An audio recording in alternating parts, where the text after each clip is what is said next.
So most welcome my dear students, आप सभी का बहुत बहुत स्वागत है। और इस चैप्टर में, इस अध्याय में हम पढ़ेंगे पाचन एंड अवशोषण। ठीक है, डाइजेशन एंड एब्जॉर्प्शन का ये चैप्टर है।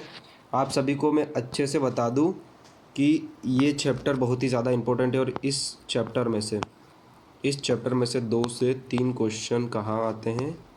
नीट। अगर आप नीट की प्रिपरेशन कर रहे हो तो ये वीडियो आपके लिए बेस्ट है। मैं पूरी एनसीईआरटी पढ़ाऊंगा। इस चैप्टर को स्टार्ट करने से पहले मैं थोड़ा सा इंट्रोड्यूस कर देता हूँ अपने आप को। मेरा नाम है अजय परमार। मैं करंटली एमबीबीएस मेरा रनिंग में है। ठीक है, और मुझे पता है कि किस प्रकार से नीट में अपने को नंबर लाना रहता है। साइकोलॉजी भी समझना है और क्या चीज़ें पढ़ना है, कंटेंट भी समझना है। देखो, नीट का मतलब ये नहीं है मेरे प्यारे स्टूडेंट को आपने कोई सी क्लास ज्वाइन करी, कोई सी बड़ी कोचिंग ज्वाइन कर ली, टीचर ने बताया, बड़े बड़े नोट्स दे दिए, आप करोगे वो हो जाएगा। नहीं, आप पिछले 5 साल से, जब से नीट आई है तब से आप देखिएगा पूरा पैटर्न चेंज हो चुका है, सब कुछ चेंज हो चुका है। अब सिर्फ एनसीईआरटी पढ़ो 11th और 12th की। ठीक है, आप 2 एनसीईआरटी पढ़ो। उस एनसीईआरटी को जिसने समझ लिया उस स्टूडेंट का नीट में कोई भी रोक नहीं सकता सिलेक्शन के लिए। ठीक है, सिलेक्शन का मतलब जो सब्जेक्ट मैं पढ़ा रहा हूँ, जिस प्रकार से मैं बायो पढ़ा रहा हूँ, तो बायो में मुझे कैसे 340 प्लस लाना है। अब आप बोलोगे 20 नंबर के बारे में आगे जब पढ़ाऊँगा तब बता दूंगा कि 20 नंबर कैसे आ जाते हैं। लेकिन 340, 350, क्योंकि 300 हर कोई ला सकता है, लेकिन 340 जो ऊपर के 40 नंबर होते हैं ना, वो सबसे ज़्यादा महत्वपूर्ण होते हैं। तो वो मैं बताऊंगा, मेरा खुद का एक्सपीरियंस बताएगा कि किस प्रकार से नीट में कंटेंट प्लस साइकोलॉजी भी समझना है हमें। ठीक है, अगर आपने एग्ज़ाम की पैटर्न, एग्ज़ाम को ही स्टडी कर लिया किस प्रकार से पूछते हैं, तो आपका कोई सिलेक्शन होने से नहीं रोक सकता। तो मेरा पढ़ाने का तरीका पूरा एनसीईआरटी की लाइन टू लाइन रहेगा। देखो, बहुत सारे टीचर्स पढ़ाते हैं, मैं सारे टीचर्स की रिस्पेक्ट करता हूँ जो भी इस दुनिया में पढ़ाते हैं सबकी। ठीक है, लेकिन मेरा थोड़ा अपना एक तरीका है, वो ये है कि मैं एनसीईआरटी की कोई लाइन नहीं छोड़ूंगा। कोई लाइन नहीं, यानी कि यहाँ पर जैसे कि लिख रखा है। ठीक है, अध्याय 16, उसमें पाचन एवं अवशोषण, उसमें पहली लाइन जैसे है, भोजन सभी सजीवों की मूलभूत आवश्यकता में से एक है। हो सकता है ये बाकी टीचर्स ने पढ़ा है, लेकिन मेरे लिए, क्योंकि मैंने नीट दी है, ठीक है, तो मुझे पता है ऐसी कोई लाइन नहीं है एनसीईआरटी में जो इम्पोर्टेंट नहीं है। आपने सुना होगा कि ये कुछ काम का नहीं है, फर्स्ट पैराग्राफ है। मैं आपको ये भी बता दूं कि ये जैसे ये इस टाइप से जो पाचन है, मैं उसमें से भी कोई वर्ड नहीं छोड़ने वाला। मैं एनसीईआरटी की हर लाइन को 3 स्टार देता हूँ। आप अगर मानते हो कि ये बहुत ज़्यादा इंपॉर्टेंट है, आप 5 स्टार देते हो, 10 स्टार देते हो, तो एनसीईआरटी की हर लाइन 10 स्टार है। कोई ऐसा नहीं है कि किसी को 2 स्टार है, कोई 3 स्टार है, कोई 5 स्टार, कुछ ऐसा नहीं है। ठीक है, तो सबसे पहले मैं क्यों स्टार्ट कर रहा हूँ डाइजेशन से, क्योंकि ये वाली जो यूनिट है ना, 11th की लास्ट यूनिट है। और इस यूनिट में से मैं आपको बता दूँ 15 क्वेश्चन भी मैक्सिमम पूछे गए हैं एक ही यूनिट में। लेकिन आज के टाइम में, हालांकि अपना नीट का टाइम चल रहा है, तो मिनिमम अगर माने इस पूरी यूनिट का, इस चैप्टर की बात नहीं कर रहा हूँ, पूरी यूनिट की, तो मिनिमम 6 से 8 क्वेश्चन मान सकते हो। मिनिमम मैं बता रहा हूँ, कम से कम 6 से 8 क्वेश्चन। अगर आपकी किस्मत अच्छी रही तो आपकी मिनिमम 12 से 15 क्वेश्चन। अब आप सभी को मेरा पढ़ाने का तरीका बताता हूँ। हालांकि मैं ज़्यादा नोट्स यहाँ पर बताऊँगा नहीं, क्योंकि एनसीईआरटी की लाइन टू लाइन समझाऊँगा, लेकिन इस पैराग्राफ को सिर्फ मैं बता रहा हूँ। इस पैराग्राफ को समझने के लिए हमने थोड़ा सा चार्ट बनाया है, वो समझते हैं। ठीक है, सबसे पहले फिर इस पैराग्राफ को पढ़ेंगे, हर एक लाइन टू लाइन आप लोगों को समझ में आ जाएगी। तो मेरा पढ़ाने का तरीका जो है, थोड़ा सा वीडियो लंबा हो सकता है, लेकिन मैं बता दूँ, एक बार जिस भी स्टूडेंट ने ये मेरा वीडियो देख लिया इस चैप्टर का, उसके बाद उसे इस दुनिया का कोई सा भी नोट्स पढ़ने की ज़रूरत नहीं है, कुछ भी पढ़ने की ज़रूरत नहीं है। और उसके बाद अगर उसका नीट में आया हुआ क्वेश्चन नहीं बनता है, तो इसमें पूरी मेरी गारंटी, आपका हर एक क्वेश्चन बन जाता है। अगर मैं आपको पूरा वीडियो बता दूं, पूरी एनसीईआरटी की लाइन टू लाइन बता दूं, उसके बाद नीट जब से स्टार्ट हुई है उसमें आपका हर एक क्वेश्चन बन जाएगा फुल गारंटी के साथ। ठीक है, तो हम चलिए इस पैराग्राफ को कंप्लीट करते हैं। सबसे आई होप ये चार्ट आपको दिख रहा होगा। ठीक है, मैंने जैसे कि लिख रखा है अध्याय 16। ठीक है, अध्याय 16 पाचन एवं अवशोषण। यहाँ पर देखो, पहला टॉपिक अपन समझते हैं। ये जो मैंने पॉइंट टू पॉइंट आपको बता रखा है ना, ये यूँ समझ लीजिए सीक्वेंस में एक के नीचे एक चीज़ें, सब एक दूसरों से रिलेटेड है। तो सबसे पहले हम देखते हैं। ठीक है, तो भोजन के बारे में हम सारी चीज़ें पढ़ लेंगे। सबसे पहले सिंपल समझो आप, सबसे पहले समझो आप, भोजन क्या चीज़ होती है। भोजन सजीवों की मूलभूत आवश्यकता है। अरे सिंपल लाइन लिख रखी है एनसीईआरटी में कि जो सजीव मतलब जो जीवित लोग हैं उनकी मूलभूत आवश्यकता है ना। निर्जीव सजीव यानी अपने जो मनुष्य हो गए, चिड़िया हो गए, जानवर हो गए, ठीक है, ये सारे सजीव हैं। तो इनकी मूलभूत आवश्यकता है ना, कोई बोल दे पत्थर, ठीक है, मिट्टी, इनकी मूलभूत आवश्यकता भोजन है, तो ये पॉसिबल है क्या? वो निर्जीव है, तो इसमें लॉजिक लगाने की ज़रूरत नहीं है। बस ऐसा है कि मूलभूत शब्द याद रखो, बाकी सब छोड़ दो। अब दूसरी चीज़ है, अपन भोजन क्यों खाते हैं? जो भोजन अपन ग्रहण करते हैं ना, खाना अपन क्यों खाते हैं? सिंपल भाषा में बोले तो खाना क्यों खाते हैं? कुछ चीज़ें होगी तभी तो खा रहे हैं। सबसे इम्पोर्टेंट चीज़ है यहाँ पर कार्बोहाइड्रेट, प्रोटीन, वसा। यहाँ पर लास्ट में मैंने लिख रखा है मुख्य अवयव, मतलब ये हमें खाने में मिलते हैं, ठीक है। लेकिन इसके नीचे की लाइन देखो, विटामिन और खनिज लवण ये भी चाहिए, और ये भी भोजन में रहता है लेकिन अल्प मात्रा में। इसके बाद आप फोर्थ देखिए, ऊर्जा एंड कई कच्चे कायिक पदार्थ, यानी कि जो अपन खाना खा रहे हैं ना, तो उससे मिल क्या रहा? कुछ तो मिल रहा होगा। दो चीज़ें मिल रही है, ऊर्जा और कायिक पदार्थ। अब उससे क्या होता है? उससे क्या होता है भैया, ऊर्जा चाहिए हमें, कुछ कायिक पदार्थ मिल रहे हैं, तो उससे कहीं ना कहीं हमारी बॉडी की वृद्धि होगी, उत्तक, हमारी बॉडी के जो उत्तक है उसमें मरम्मत होगी। इसीलिए तो खा रहे हैं अपन। क्यों खा रहे हैं? कोई सी चीज़ हमें क्यों खाते हैं? उसीलिए।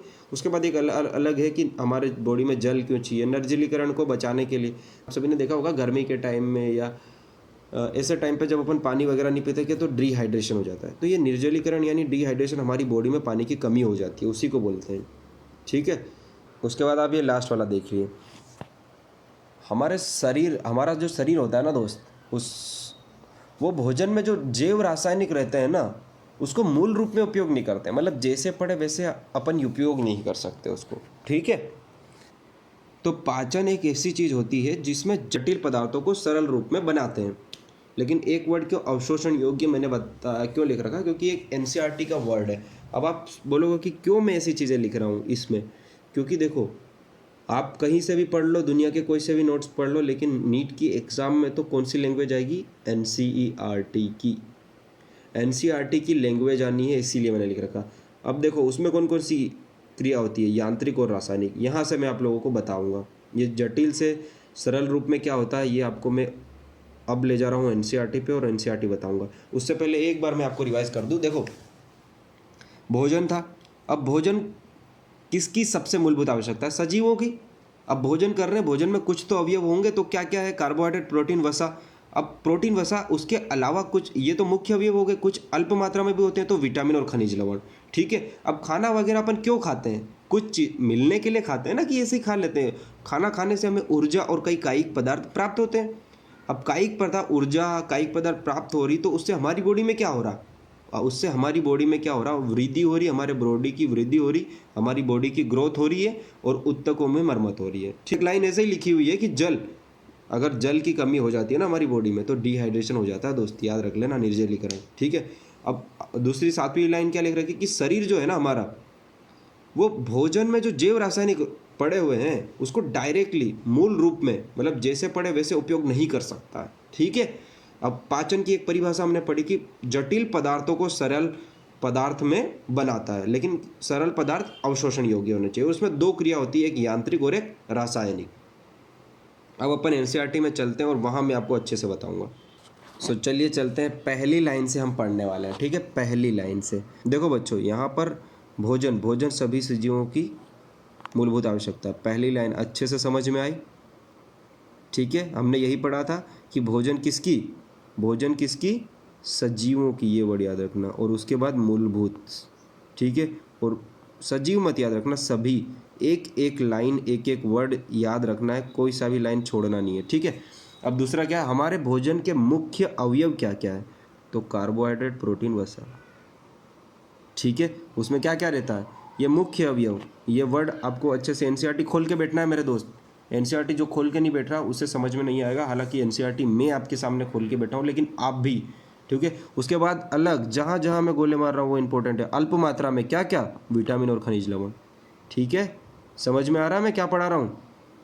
जो मैंने नोट्स छोटा सा बनाया था वो आप सभी के लिए बनाया था। उसके बाद भोजन से क्या क्या चीज़ें मिलती है? तो ऊर्जा और कई कायिक पदार्थ, ठीक है। और जो क्या करते हैं? तो वृद्धि और उत्तक में मरम्मत।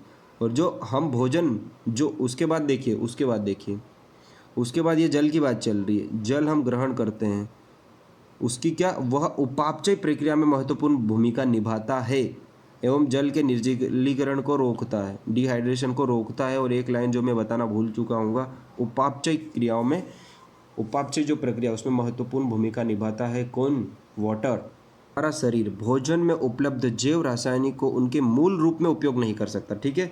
ये हमारी बॉडी की बात चल रही है। बॉडी जो होती है भोजन को उनके उसमें उपलब्ध जो जैव रसायन है भोजन में उपस्थित, उसको मूल रूप में उपयोग नहीं कर सकती, ठीक है।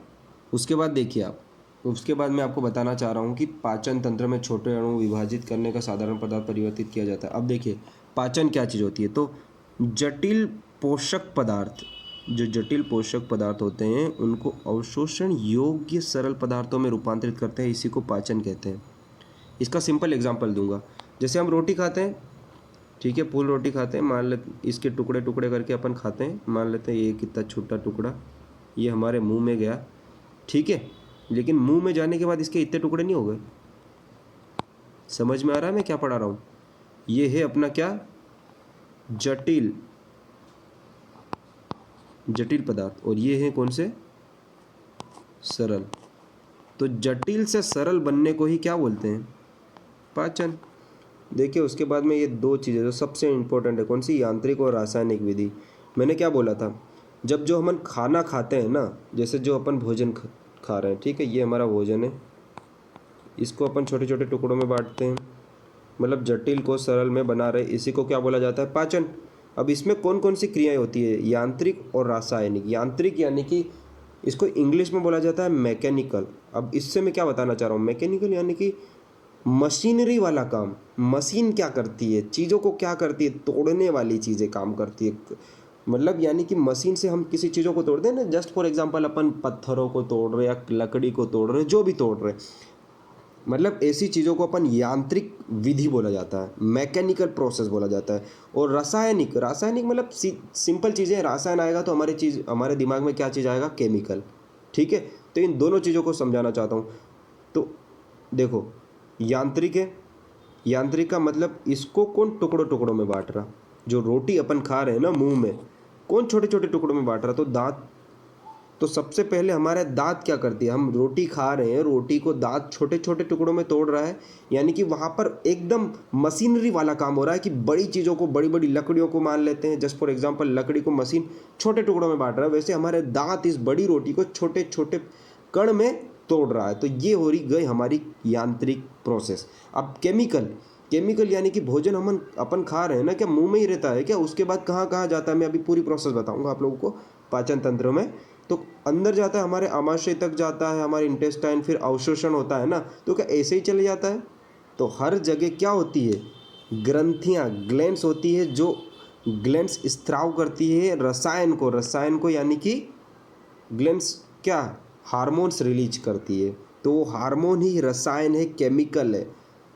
तो पहली चीज़ समझ में आई, रोटी हमने खाई, उसको दांतों ने तोड़ा, मतलब ये हो गई हमारी मैकेनिकल प्रोसेस। अब उस खाने को छोटे छोटे टुकड़ों में अच्छे से गले से उतरे, मैं सिंपल भाषा में बता रहा हूँ, अच्छे से गले से उतरे, इसके लिए भी हमारे मुंह में कुछ हार्मोन्स होते हैं, सलाइवा नाम सुना होगा, लार नाम सुना होगा, वो चीज़ें मिलती है ताकि अच्छे से गले में अटके नहीं। हमारी जो ओइसोफेगस होती है, नली होती है, उस नली में आसानी से भोजन चले जाए वहाँ से स्टमक में। तो ये सारी प्रोसेस है।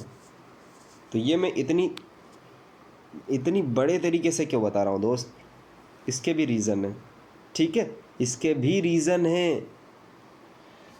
अब अपन सबसे इम्पोर्टेंट टॉपिक पे चलते हैं। ये मैंने ऐसे चीज़, मतलब जिसको टीचर छोड़ देते होंगे या फिर आपने, मैं तो हंसी आती है, लेकिन मुझे तो मैं कभी नहीं छोड़ सकता, मैं एनसीईआरटी की कोई लाइन नहीं छोड़ सकता। इसीलिए क्यों नहीं छोड़ सकता है, उसका रीज़न समझ जाओ। अपन ने नीट निकाली है, अपने को पता है कि चीज़ें क्या पढ़नी रहती है। जो व्यक्ति ये सोचता है कि एनसीईआरटी के बाहर इसको छोड़ के वो इतने बड़े बड़े नोट्स पढ़ता है, दोस्त सिर्फ यही पढ़ लो, ठीक है। मैं नहीं कह रहा उस नोट्स को मत पढ़ो, नोट्स के बगैर तुम्हें एनसीईआरटी समझ में नहीं आएगी, लेकिन नोट्स सिर्फ समझने के लिए, या तो मेरा वीडियो देख के समझ लो या तो नोट्स देख के समझ लो, लेकिन उसके बाद अपने को एनसीईआरटी पढ़ना है। क्यों, इसके बहुत फ़ायदे हैं, क्योंकि लैंग्वेज ही आने वाली है। सबसे बड़ी प्रॉब्लम ये होती है कि लैंग्वेज ही पूरी ये आएगी, मतलब यानी कि उसमें आया कि पाचन जटिल पोषक पदार्थों को सरल, तो ऐसा नहीं होगा बड़े बड़े टुकड़ों को छोटे छोटे में रूप में परिवर्तित कर देता है। इसी को क्या बोला जाता है, पाचन, या पाचन की जगह कोई और वर्ड यूज़ कर लेंगे, वो ऐसा नहीं है। नीट में भी यही आएगा, एज इट इज़ आएगा, जटिल पोषक पदार्थों को अवशोषण योग्य सरल रूप में परिवर्तित करते हैं और इसी को ही पाचन बोला जाता है। क्या यही वाक्य सही है? और दूसरा अपने को असर्शन रीजन में पूछ लेंगे क्या, कि पाचन में यांत्रिक और रासायनिक, या फिर यांत्रिक और रासायनिक की जगह कोई अलग नया वर्ड डाल देंगे। क्या यांत्रिक और रासायनिक विधियां पाचन में संपन्न होती है? फिर पूछा जाएगा क्या ए कथन सत्य है, बी कथन सत्य है, ए बी दोनों सत्य है, या ए सत्य है बी असत्य है? आया समझ में? क्वेश्चंस पूरे बताऊंगा कैसे बनेंगे, किस प्रकार से लोग आपको इधर उधर करते हैं। मेरा सबसे सिंपल मुद्दा यही है कि क्या मैं आपको क्वेश्चन ही बता दूंगा कि क्वेश्चन किस प्रकार से आएंगे और किन किन चीज़ों को आपको ध्यान देना चाहिए। ठीक है, अब अपन पूरा चैप्टर तो अब समझाऊंगा मैं, पूरा चैप्टर मेरे दोस्त, पूरा चैप्टर में अब समझाने वाला हूँ कि पूरे चैप्टर को किस प्रकार से पढ़ना है। पूरे चैप्टर को पढ़ने की सिंपल विधि मैं आपको बताऊंगा, बस 1 सेकंड रुक जाइए। देखिए, इस चैप्टर को पढ़ने के लिए सिंपल सी चीज़ है, बस पूरा पाचन और अवशोषण 2 वर्ड में ही ख़त्म है। सबसे पहले तो हम पाचन पढ़ेंगे। पाचन कहाँ कहाँ होता है, ठीक है, कहाँ से कहाँ तक होता है पाचन, बस यही चीज़, और इसी में हमारा आधा चैप्टर हो जाएगा। और दूसरी चीज़ है अवशोषण, और तीसरी कुछ इसमें लास्ट में विकार वगैरह है, मतलब बीमारियाँ हैं, वो पढ़ेंगे। हो सकता है मेरे लंबे लंबे वीडियो हो, मैं सिर्फ बहुत ही शॉर्ट फॉर्म में आप लोगों को पढ़ाने की कोशिश करूँगा। और वो लाइनें, क्वेश्चन कैसे बनेंगे, कौन सी चीज़, कौन सा वर्ड, कौन सी लाइन आपको याद रखनी है, सब बताऊँगा। ठीक है, अब मैं पाचन के लिए आपको एक पूरे डायग्राम से समझाऊंगा। उसके लिए मेरे पास नोट्स नहीं है, मैं आपको डायग्राम से बता दूंगा। थोड़ा सा मैं आपको नोट्स बताऊंगा, एक आधा टॉपिक आएगा तो, लेकिन उससे पहले मैं सीधा एक डायग्राम पर ले जाता हूँ। सो पूरा चैप्टर हम इससे समझने वाले हैं। पाचन तंत्र, अपन पाचन तंत्र पढ़ने वाले हैं। पाचन तंत्र क्या चीज़ होती है मैं बताने वाला हूँ। ठीक है, पाचन तंत्र किससे मिल के बना होता है? पाचन अलग चीज़ हो गई, पाचन की परिभाषा अलग है। अब पाचन के पीछे एक वर्ड जुड़ गया, तंत्र। तंत्र किसी एक चीज़ के पूरा सिस्टम, तंत्र यानी कि सिस्टम। थोड़ा इंग्लिश वर्ड में जाओ, सिस्टम मतलब सब मिल के बना होता है। जैसे हम अपन मान सकते हैं कि स्कूल का एक पूरा सिस्टम होता है ना, कि भैया स्कूल में एक प्रिंसिपल होता है, वाइस प्रिंसिपल होता है, बहुत सारे सीनियर टीचर होते हैं, फिर जूनियर टीचर होते हैं, सबके प्राइमरी टीचर अलग होते हैं, ये टीचर वो अलग होते हैं, स्पोर्ट टीचर अलग होते हैं। ये एक पूरा सिस्टम है। और इसमें आप जाओगी सिर्फ एक सर पढ़ाते हैं एक कोचिंग में, सिर्फ पहली क्लास, तो ये क्या सिस्टम में? नहीं, वो एक इंडिविजुअल हो जाएगा। तो सिस्टम, पाचन तंत्र क्या है? तो पाचन तंत्र मतलब किसी न किसी चीज़ से मिल के बना होता है। तो एक है आहार नाल। ठीक है, आहार नाल यानी कि देखो, यहाँ से अपन भोजन खाते हैं मुख से। अब मुख से ये आहार नाल मतलब नली जैसा लग रहा है। अभी मैं सिर्फ समझाने जा रहा हूँ, समझो बात को। नली से जा रहा है ये, इस नली में जाते हुए, ये भी नली है, आमाशय है, लेकिन थोड़ी बड़ी नली समझ लो इसे। फिर ये जा रहा है छोटी आंत, ये घूम फिर के छोटी आंत से होते हुए वापस बड़ी आंत हो रही है। तो इसी को ही आहार नाल बोला जाता है। पूरा ये जो नली है ना, आहार मतलब खाना, नाल मतलब नली, ट्यूब, तो ये पूरा आहार नाल है हमारा। और दूसरा सहायक ग्रंथि। देखो, जैसे मैंने बोला था कि ग्लैंड्स होती है बहुत सारी, खाना ऐसे नहीं जाएगा। खाने को तोड़ तो दिया हमारे दांतों ने, क्या ऐसे यहाँ से आ जाएगा? नहीं, तो बहुत सारी ग्रंथि होती है। तो अब मैं समझाता हूँ सिर्फ एनसीईआरटी पढ़ा के। ठीक है, तो ये देखो, पाचन तंत्र थी। पाचन तंत्र का मतलब क्या? मनुष्य का पाचन तंत्र आहार नाल और सहायक ग्रंथियों से मिलकर बना होता है। समझ में आ रहा मैं क्या पढ़ा रहा हूँ? समझ में आया? तो पूरी एनसीईआरटी की लाइन टू लाइन समझने वाले हैं अपन। ठीक है, तो पाचन तंत्र समझ में आ गया। अब आहार नाल के बारे में पढ़ेंगे प्यारे दोस्त। तो वापस से डायग्राम पे जाते हैं और फिर हम पढ़ते हैं। देखो, अब आहार नाल वर्ड आया है, तो आहार नाल, जो आहार नाल है हम उसे पढ़ने वाले हैं। ठीक है, तो आहार नाल सबसे पहले देखो, कोई सी भी चीज़ होती है तो कहाँ से कहाँ शुरू होती है और कहाँ से ख़त्म होती है, ये समझने वाले।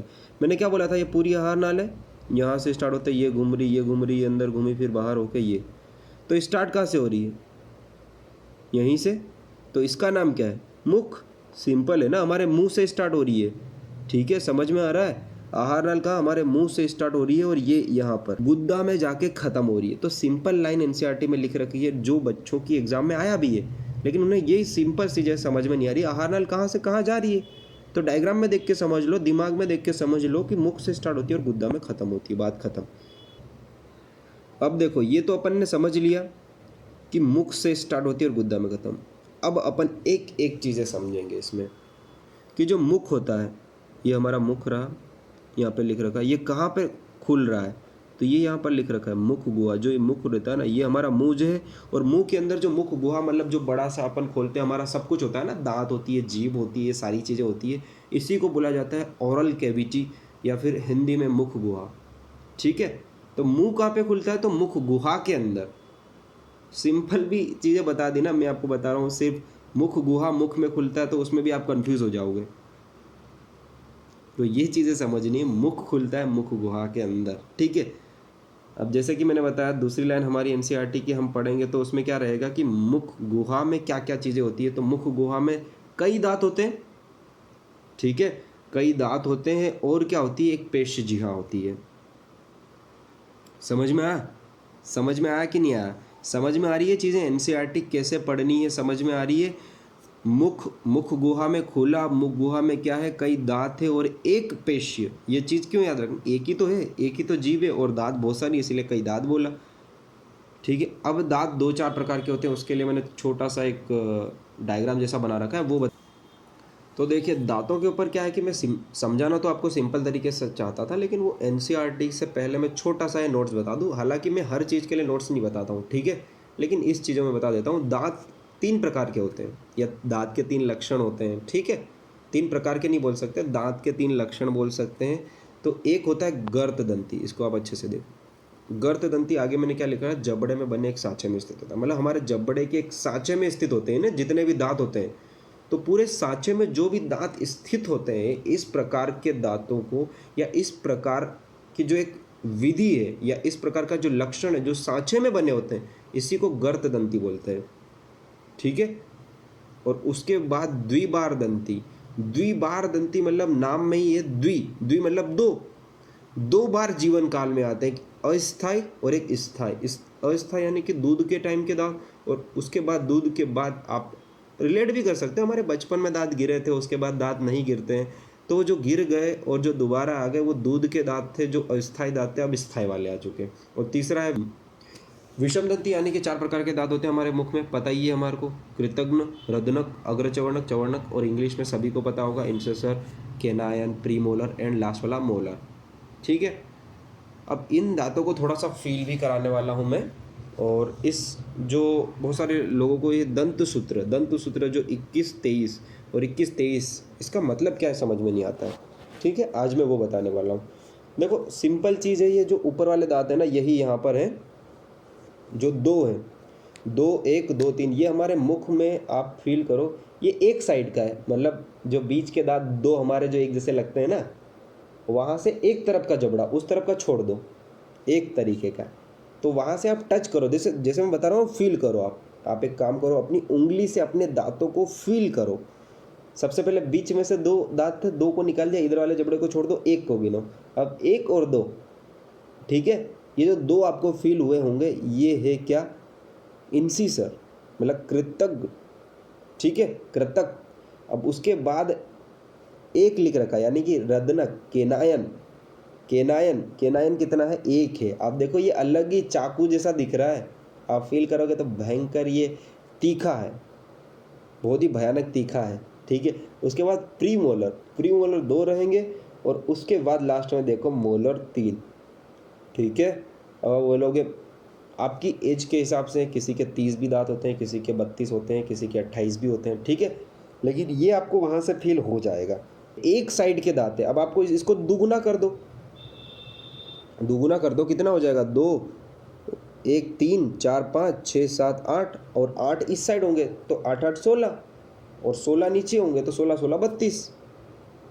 ठीक है, तो इस प्रकार से। और ये बच्चों वाला बहुत बार क्वेश्चन आवा हो, इसको आप अच्छे से समझना। इसमें क्या है, 2102।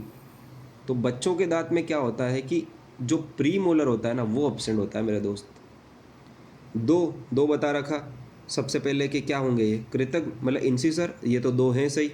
रदनक मतलब केनायन एक, वो भी है सही। प्रीमोलर जीरो है, यानी कि प्रीमोलर बच्चों में एब्सेंट होता है। ये बहुत बार क्वेश्चन आया हुआ है कि एक बच्चा है, दूसरी क्लास का बच्चा है जो स्कूल गया तो उसके मुख में कौन से दांत नहीं है। अब वो घुमाने के लिए रखा इन्होंने, अब वो स्कूल जाए या न जाए, घर पे रहे, कुछ भी करे, अपने को उससे क्या, अपने को सिर्फ एक ही चीज़ पता होनी चाहिए कि बच्चों में प्रीमोलर नहीं होता, बात खत्म।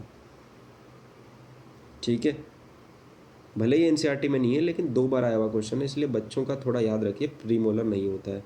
और 3 की जगह 2 है, इसका भी है कि लास्ट वाला मोलर नहीं होता है उसमें, लेकिन इतना डीप तो कोई नहीं पूछेगा। सबसे पहले आप याद रखो प्रीमोलर एब्सेंट होता है। ठीक है, अब वापस से अपन एनसीईआरटी की लाइन टू लाइन पढ़ लेते हैं। देखिए, अब आहारनाल, आहारनाल क्या है, अग्र भाग में मुख से प्रारंभ होता है और पश्च भाग में गुदा से बाहर निकल जाता है, सिंपल जो हमने पढ़ा है। अब जैसे अगली लाइन देखिए, मुख गुहा में खुलता है, सिंपल चीज़ है, मुख गुहा में ही खुलेगा। उसमें क्या क्या चीज़ें होती है, कई दांत और एक जीहा पेशी होती है। अब यहाँ से पढ़ो, देखो, प्रत्येक दांत जबड़े में बने एक साँचे में स्थित होते हैं और इसी व्यवस्था को क्या बोलते हैं, गर्तदंती, जो हमने 3 प्रकार के पढ़े दंत। तो कैसे, जो दंत जबड़े में बने एक साँचे में स्थित, उसी को। अब मनुष्य सहित अधिकांश स्तनधारी, ठीक है, ज़्यादातर आप याद रखिए स्तनधारी, जीवन काल में 2 प्रकार के दांत, एक अस्थायी दांत या फिर उसको दूध के दांत बोला जाता है, और वयस्कों में मतलब वयस्कों के अंदर स्थायी दांत होते हैं। ठीक है, समझ में आ रहा है, और इसी को क्या बोला जाता है, द्विबार दंती। अब यहाँ पर देखो, विषम दंती के बारे में पढ़ रहे हैं, हालांकि इन्होंने वर्ड नहीं लिख रखा, लेकिन विषम दंती 32 प्रकार स्थायी दांत होते हैं, जिसमें 4 प्रकार के होते हैं, एक ये कृदक, रत्नक, अग्रचवर्णक, चवर्णक। आधे भाग को की व्यवस्था करके इन्होंने एक सूत्र बनाया जिसका 2 1 2 3 है, जिस प्रकार से मैंने आपको फील करा दिया है, आपको कुछ पढ़ने की ज़रूरत नहीं है। उसके बाद देखिए, उसके बाद की लाइनें मैं आपको अच्छे से पढ़ाना चाहता हूँ। अब यहाँ पर वर्ड आता है इनेमल। ठीक है, इनेमल, कोई बोल दे कि दांत इतने कठोर क्यों होते हैं, तो किस वजह से, तो इनेमल। ठीक है, इनेमल से बनी दांतों में की चबाने वाली कठोर सतह, मतलब जो दांत कठोर होते हैं उसकी वजह है इनेमल। ठीक है, अब दूसरी चीज़ है फ्रेन्यूलम। फ्रेन्यूलम क्या है, तो जी हाँ, स्वतंत्र रूप से घूमने योग्य एक पेशीय अंग है जो फ्रेन्यूलम द्वारा मुख गुहा के आधार से जुड़ी होती है। अब सिंपल ये भी बोल दे कि स्वतंत्र रूप से घूमने योग्य पेशी अंग कौन सा है, तो लोग घूम जाएंगे पूरे। यहाँ पे देखिए, इतना सिंपल लाइन है, लेकिन मैंने आपसे अगर पूछ लिया कि स्वतंत्र रूप से घूमने योग्य पेशी अंग बोल दिया, और पेशी, यार पेशी तो पूरी हमारी बॉडी में, और पेशी अंग भी बहुत सारे, तो कौन सोचेगा जी हाँ है। समझ में आया, इससे पहले इनेमल बोला, इनेमल तो दांतों की कठोर व्यवस्था, ये आपने पढ़ ली, और फ्रेन्यूलम ये भी आपने पढ़ लिया कि फ्रेन्यूलम के द्वारा मुख गुहा के आधार से जीभ जुड़ी हुई होती है, जो हमारी जीभ जी हाँ बोल रहे हैं ना, वो जुड़ी होती है फ्रेन्यूलम के द्वारा। लेकिन स्वतंत्र रूप से घूमने योग्य एक पेशी अंग का नाम बताओ, तो यहाँ पर आप सभी हार लिए, ये है जी हाँ। ठीक है, उसके बाद अपन आगे पढ़ते हैं पेपिला। ठीक है, पेपिला, हमारे जीभ के ऊपर कुछ टाइप के पेपिला होते हैं। ठीक है, फंगीफॉर्म, फीलिफॉर्म, इस प्रकार से कुछ टाइप के होते हैं, जिसका काम क्या है, स्वाद कलिकाएँ होती है उससे, उसी से अपन टेस्ट करते हैं, कड़वा, चरका, तीखा, मीठा, जो भी किस चीज़ से होता है, सिंपल भाषा में बताऊँ तो पेपिला की वजह से। ठीक है, आ गया समझ में। अब उसके बाद और अपन थोड़ा सा पढ़ लेते हैं, लेकिन उससे पहले अपन डायग्राम को समझ लेते हैं, क्योंकि चीज़ें समझ ली ना तो पढ़ने में आसानी होती है। अभी इतनी सारा पैराग्राफ पढ़ने में हमें 2 मिनट लगा, लेकिन उससे पहले हमने चीज़ों को समझा था। ठीक है, तो चलिए चलते हैं, इसके आगे मैं आप लोगों को बताने वाला हूँ। ठीक है, अभी मैं इस डायग्राम से आपको जो बताऊँगा ना, वही पूरा एनसीईआरटी में अपन फिर समझेंगे, लेकिन अगर आपके सामने एनसीईआरटी है तो आप देखो अच्छे से समझ लो। एनसीईआरटी बाद में मैं आपको लाइन टू लाइन पढ़ा ही रहा हूँ, तो देखने की ज़रूरत नहीं, आप समझो पहले बात को। अपन ने कहाँ पढ़ लिया था, मुख गुहा में खोल रहा था। अब इसके आगे की चीज़ें पढ़ेंगे। अब मुख गुहा में हमने दांत पढ़ लिए, दांत किस प्रकार के होते हैं, 3 प्रकार के, गर्ददंती, द्विबार दंती और विषम दंती। अब उसमें अपन ने दांतों का पढ़ लिया कि किस प्रकार के, उसके सूत्र पढ़ लिए, 2 1 2 3, 2 1 2 3। ठीक है, 2 1 0 2 ये बच्चों का होता है। अब इनेलम पढ़ लिया कि इनेलम क्या चीज़, जिससे वजह से दांत कठोर होता है, फ्रेन्यूलम से जुड़ा होता है, और एक पेशी अंग है जो फ्री घूमता रहता है, उसका नाम है जीव। और पेपिला क्या चीज़ होती है, जिसमें स्वाद कलिकाएँ होती है। ठीक है, यहाँ तक पूरी चीज़ें पढ़ ली, 1 सेकंड में रिवीजन भी कर लिया। अब अपन आगे पढ़ते हैं, मुख गुहा काय में खुलता है। ठीक है, मुख की बात हो गई, अब अपन पढ़ रहे हैं मुख गुहा की, मतलब ओरल कैविटी। ये जो मुख है ये किस में खुल रहा है, तो ये खुलता है ग्रसनी। ग्रसनी यानी कि फेरिंग्स, इसको इंग्लिश में फेरिंग्स बोलते हैं। ठीक है, अब फेरिंग्स में भी कुछ चीज़ें जो हमें पढ़नी चाहिए। देखो फेरिंग्स एक ऐसी चीज़ है ना, ग्रसनी पढ़ रहे हैं, यहाँ पर भोजन और वायु दोनों के लिए एक ही मार्ग है। तो आप देखिए ग्रसनी एक कैसे मेंटेन करती है कि देखो सांस ले रहे उस टाइम, अगर अपन खाना खाते खाते सांस ले रहे हैं, तो खाना हमारी ये जो नली है, ये वाली ट्रेकिया समझ लो आप, ट्रेकिया ही है ये वाली जो आगे की साइड वाली है। ठीक है, ये वाली जो है ना ये, तो यहाँ पर क्या चीज़ होती है, ये जो यहाँ पर है, मैं आपको बड़ा करके डायग्राम थोड़ा बड़ा करके समझाता हूँ।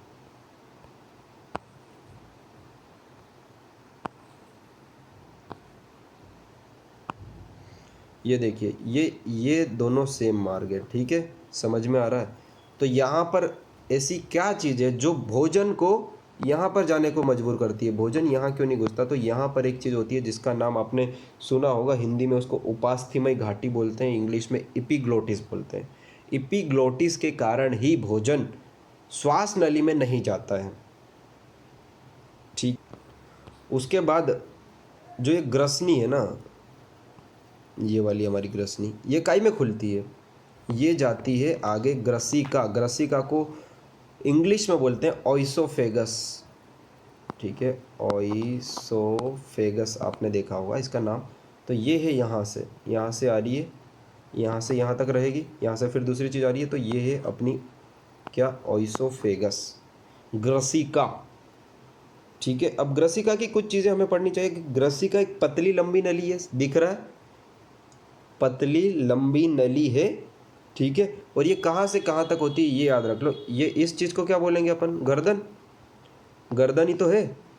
तो गर्दन से लेके अगर नीचे की बात करी जाए कि गर्दन से लेके कहाँ पर हो जाती है, तो ये वाली जो मसल होती है ना, ये इसको आपको पता नहीं होगा, लेकिन इसे डायफ्राम बोला जाता है।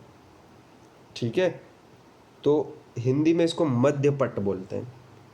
तो ऊपर कहाँ से, हमारी गर्दन से मध्यपट, और इस वाले एरिया को आप अगर अभी आप पढ़ाऊंगा मैं इससे आगे वाला चैप्टर, जिसको कि जो हमारे फेफड़े होते हैं, जो हमारे लंग्स होते हैं, वो कहाँ पर होते हैं, तो इसको बोलते हैं वक्ष गुहा। तो एक हो गई गर्दन, एक हो गई वक्ष गुहा, मत बोलो लेकिन वक्ष गुहा भी बोल सकते हो, लेकिन नहीं बोला तो ठीक है। तो गर्दन, वक्ष गुहा और मध्यपट। समझ में आया क्या क्या चीज़ें हमने पढ़ी, थोड़ा सा रिवाइज कर देता हूँ कि जो मुख गुहा था वो ग्रसिका में, ग्रसनी में खुला था, ये इंग्लिश में इसको फेरिंग्स बोलते हैं, और इसी में भोजन वायु दोनों के लिए होता है। और किस वजह से नहीं जाता है, तो एपिग्लोटिस के कारण। उसके बाद ओइसोफेगस आया, ओइसोफेगस लंबी पतली नली है, कहाँ से कहाँ, गर्दन, वक्ष और मध्यपट।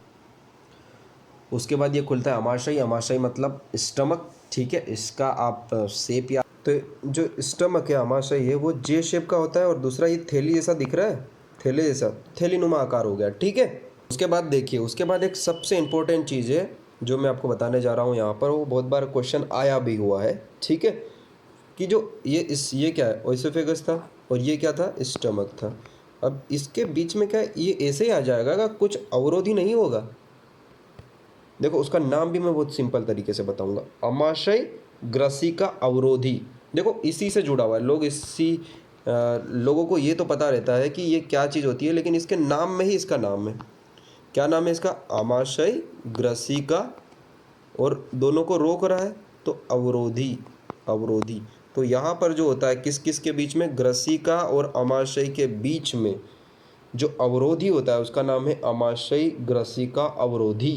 तो चलिए इतना अपन एनसीईआरटी से एक बार पढ़ लेते हैं, उसके बाद वापस से एक एक पार्ट को पढ़ेंगे। ठीक है, सो हमने यहाँ से ऊपर ऊपर की एनसीईआरटी पढ़ ली थी। अब अपन पढ़ते हैं इसके नीचे वाली, कहाँ से, यहाँ से स्टार्ट करते हैं हमारी एनसीईआरटी।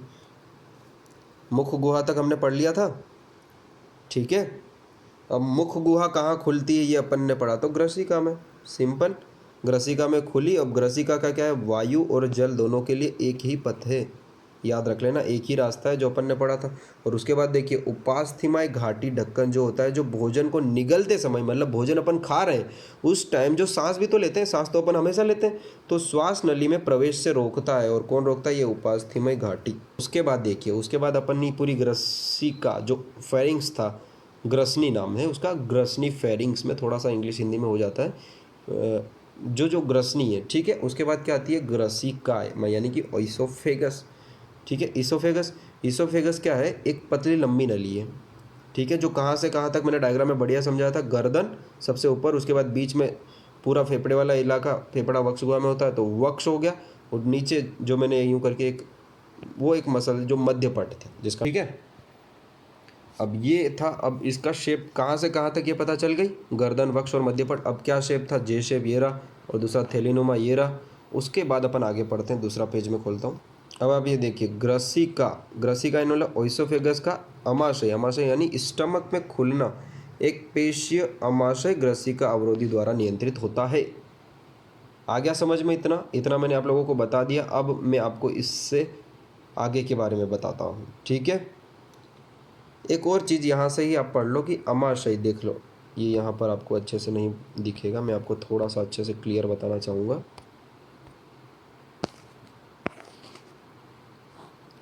ये देखिए आगे वाली लाइन है, ये अमाशय, जो अमाशय है वो गुहा के ऊपरी बाएं भाग में स्थित होता है। ये मैं आपको थोड़ा डायग्राम से बता देता हूँ, ठीक है। क्या बोला इसने? गुहा के ऊपरी बाएं भाग में स्थित होता है। ये आपको दिख रहा ऊपर की साइड है, ठीक है। और ये है अपना दायां, और ये है बायां, तो बाएं साइड है। तो सिर्फ यही चीज़ें बताई जा रही है कि अमाशय किस साइड होता है, उसकी लोकेशन यहाँ ये बताना चाह रहा है, ठीक है। और अपने को लोकेशन ही याद रखनी है, क्या? कि अमाशय गुहा के ऊपरी बाएं भाग में स्थित होता है। अब अपन अमाशय को पढ़ते हैं। तो देखिए, स्टमक के 4 पार्ट होते हैं, लेकिन एनसीईआरटी में 3 दे रखा है। 4 के नाम लिख रखे हैं लेकिन 3 दे रखा है। अब इसमें मैं कंफ्यूज हूँ, लेकिन आप कंफ्यूज मत हो, क्योंकि जो एनसीईआरटी में लिख रखा वही सही है, ये आपको मानना है। तो देखिए, जो ओइसोफेगस आया था वो कहाँ पर खुलता है? सबसे पहले ये जठरागम करके जो है, इसको इंग्लिश में कार्डियक बोलता है, ठीक है। तो ये इस क्षेत्र में खुलता है। खुलने की बात आएगी तो कहाँ पर खुलता है? ग्रसिका में। उसके बाद फंडस वाला इलाका होता है, ये वाला फंडस इलाका। उसके बाद ये बॉडी होती है, पूरी बॉडी, बॉडी बहुत बड़ा पार्ट होता है। सबसे बड़ा पार्ट कौन होता है? तो बॉडी। उसके बाद जठर निर्गमी यानी कि पाइलोरी, ये वाला पार्ट अपना पाइलोरी हो गया, ठीक है। इसी को एनसीईआरटी में अपन समझते हैं। ये देखिए, मुख्यतः इसने क्या लिख रखा? मुख्यतः 3 भाग होते हैं हमारे जो स्टमक होते हैं, अमाशय के मुख्यतः 3 भाग होते हैं, ठीक है। देखिए, उसमें सबसे पहला क्या है? जठरागम भाग, जिसमें ग्रसिका खुल रही है। उसके बाद अपना फंडस क्षेत्र है, जो मैंने आपको बताया था, फंडिस। उसके बाद हमारा काय यानी कि बॉडी, मुख्य क्षेत्र है इसका, मतलब बहुत बड़ा क्षेत्र है, इसीलिए इसको मुख्य बोला है। और फिर जठर निर्गामी, जिसका छोटी आंत में निकास होता है, यानी कि छोटी आंत में अमाशय का कौन सा भाग खुलता है पूछ लिया तो जठर निर्गामी, याद रख लेना। अब अपन आगे बढ़े, छोटी आंत, तो छोटी आंत को समझ लेते हैं पूरे बढ़िया तरीके से, उसके बाद आगे का पढ़ते हैं। सो माय डियर स्टूडेंट, यहाँ पर मैं आपको स्मॉल एंड लार्ज दोनों इंटेस्टाइन के बारे में बता दूंगा, ठीक है। तो अभी तक अपन ने क्या पढ़ा? मुख गुहा से, फिर ग्रसनी पढ़ ली, ग्रसिका पढ़ ली, अमाशय पढ़ ली। अब अपन पढ़ने वाले ग्रहणी, ठीक है। ये अपना अमाशय हो गया। यहाँ से अपन जा रहे हैं इसमें छोटी आंत में। तो छोटी आंत कहाँ? सबसे बेसिक चीज़ें ये तो पता है ना कि सबसे पहले छोटी आंत आती है, फिर बड़ी आंत। तो छोटी चीज़ें पहले खड़ी करते हैं ना, स्कूल में बैठ देखा होगा। सेम जस्ट फॉर ट्रिक मैं बता रहा हूँ कि स्मॉल इंटेस्टाइन पहले है, तो उसका अपन पढ़ने वाले हैं, ठीक है। सो स्मॉल इंटेस्टाइन यहाँ से स्टार्ट होती है। देखिए, ये स्टमक है, और स्टमक और ये स्मॉल इंटेस्टाइन पूरी है। अब मैं बता दूँ, स्मॉल इंटेस्टाइन के भी 3 पार्ट होते हैं। एक ग्रहणी हो गया, एक अग्र क्षुद्रांत हो गया, और एक क्षुद्रांत हो गया। यानी कि इसका नाम है, इंग्लिश का बता देते हैं, ड्यूडेनम, जेजुनम, और ये है इलियम, ठीक है। तो इसी से अपन अभी ये पढ़ने वाले हैं अपना, ठीक है। तो ये ड्यूडेनम हो गया, ये जेजुनम हो गया, ये इलियम। तो सबसे पहला भाग जो अमाशय और ग्रहणी, ये अगर यहाँ पर खुल रहा है, मैं आपको थोड़ा सा जूम करके बताऊंगा।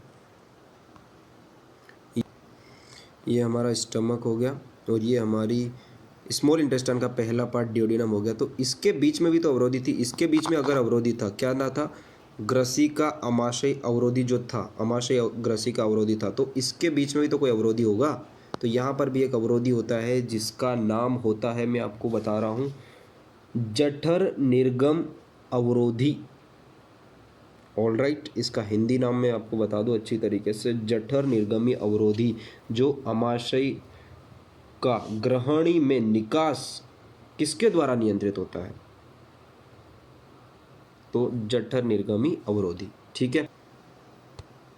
सबसे पहले अपन बताने वाले हैं, सबसे पहले जो ये ग्रहणी है, ग्रहणी यहाँ से स्टार्ट होती है, ये सी टाइप का दिख रहा है, तो इसका, और अगर आप मोबाइल को थोड़ा सा घुमा दोगे तो सी यू टाइप का भी दिखता है। तो डियोडिनम जो है, मतलब ग्रहणी जो है, वो सी टाइप की या यू टाइप की भी बोल सकते हैं, लेकिन एनसीईआरटी में सी लिख रखा है, तो सी आप पढ़ो।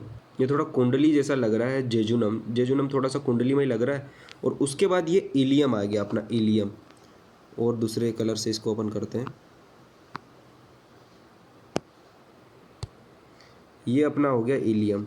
ठीक है, तो इलियम यहाँ से पूरा गोला गोला गोला पूरा कुंडलीमय, तो ये लंबी कुंडलीमय हो गया। ठीक है, ये भी कुंडलीमय है जो अपन जेजुनम पढ़ा, लेकिन जो इलियम है ये लंबी कुंडलीमय है। इसकी संरचना मान लेते हैं जस्ट लाइक कैसा दिखता है। ठीक है, और कैसा इसका शेप है।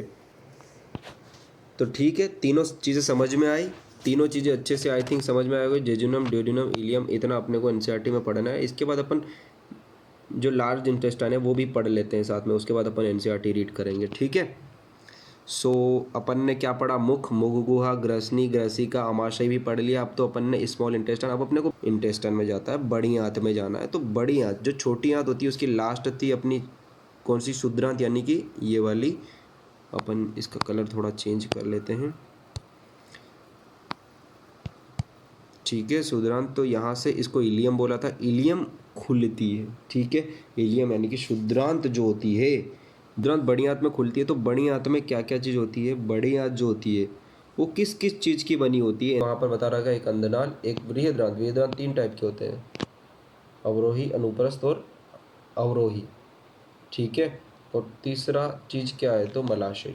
तीन चीज़ से बनी होती है, अंधनाल, बृहद्रांत और एक मलाशय। ठीक है, अब अपन अंधनाल के बारे में पढ़ते हैं। अंधनाल तो फिर इतना रहा, लेकिन इसका भी इसके अंदर से ही अब मैं आपको इसका अलग से बताऊंगा थोड़ा। तो इसको अपन ने सिक्कम बोला ही, तो एक छोटी थैली जैसा लग रहा है, छोटा सा तो है ये। ठीक है, तो इसीलिए इसको छोटा थैला जैसा भी बोला जाता है। और उसमें कुछ सहजीवी सूक्ष्म जीव रहते हैं। ठीक है, इसमें कुछ सहजीवी सूक्ष्म जीव होते हैं। और उसके बाद इसमें एक उंगली जैसी प्रवध होती है, जो उंगली जैसी लग रही है इसमें थैले में, अलग ही दिख रही है ना। और अलग कलर से इसको करते हैं अपन,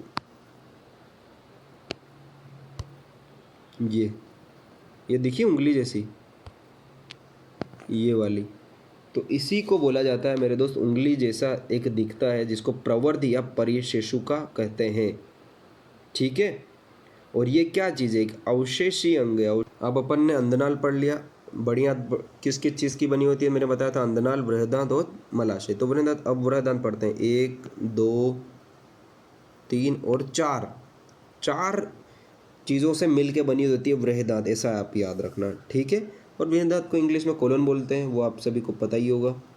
ठीक है, तो सबसे पहला ये वाला जो ऐसे जा रहा है, मैं तो सिंपल चीज़ है, ये असेंडिंग, और ये ट्रांसवर्स कोलन है, और ये डिसेंडिंग कोलन है। समझ में आया, तीन बृहदांत, आरोही, आरोही, अनुप्रस्थ और अवरोही। लेकिन थोड़ा सा अगर याद नहीं रहे तो असेंडिंग, ट्रांसवर्स और डिसेंडिंग। उसके बाद सिग्मोइड कोलन ये वाला हो गया, और रेक्टम ये वाला रहा अपना, रेक्टम लास्ट वाला। सब वापस से अपन एनसीईआरटी रीड कर लेते हैं जितना भी हमने पढ़ा है। यहाँ से हम छोटी आंत से पढ़ना था हमें। ठीक है, तो ये रही हमारी छोटी आंत, यहाँ से पढ़ते हैं कि 3 भाग होते हैं। ठीक है, जो अपन ने अच्छे से पढ़ रखे, सी शेप की होती है, कौन सी, गृहिणी, ड्यूोडेनम। फिर कुंडलीमय भाग कौन सा होता है, तो जेजुनम, और लंबी कुंडली होता है शुद्रांत यानी कि इलियम। उसके बाद अगली लाइन क्या है कि अमाशय का ग्रहणी में निकास। देखो वो मैंने बताया था ना, अमाशय और ग्रहणी के बीच में क्या होता है, तो जठरांग निर्गमी, उन दोनों में जो रोकता है उसका नाम क्या है, तो ये रहा जठर निर्गम अवरोधी। ठीक है, उसके बाद क्या है कि बड़ी आंत में कौन खुलता है, शुद्रांत। शुद्रांत्र यानी कि इसका नाम क्या है, इलियम। इलियम खुलता है, इस जो बड़ी आंत होता है उसमें खुलता है। और बड़ी आंत काय की बनी होती है, जैसे मैंने बताया था, अंधनाल, वृहद्रांत और मलाशय।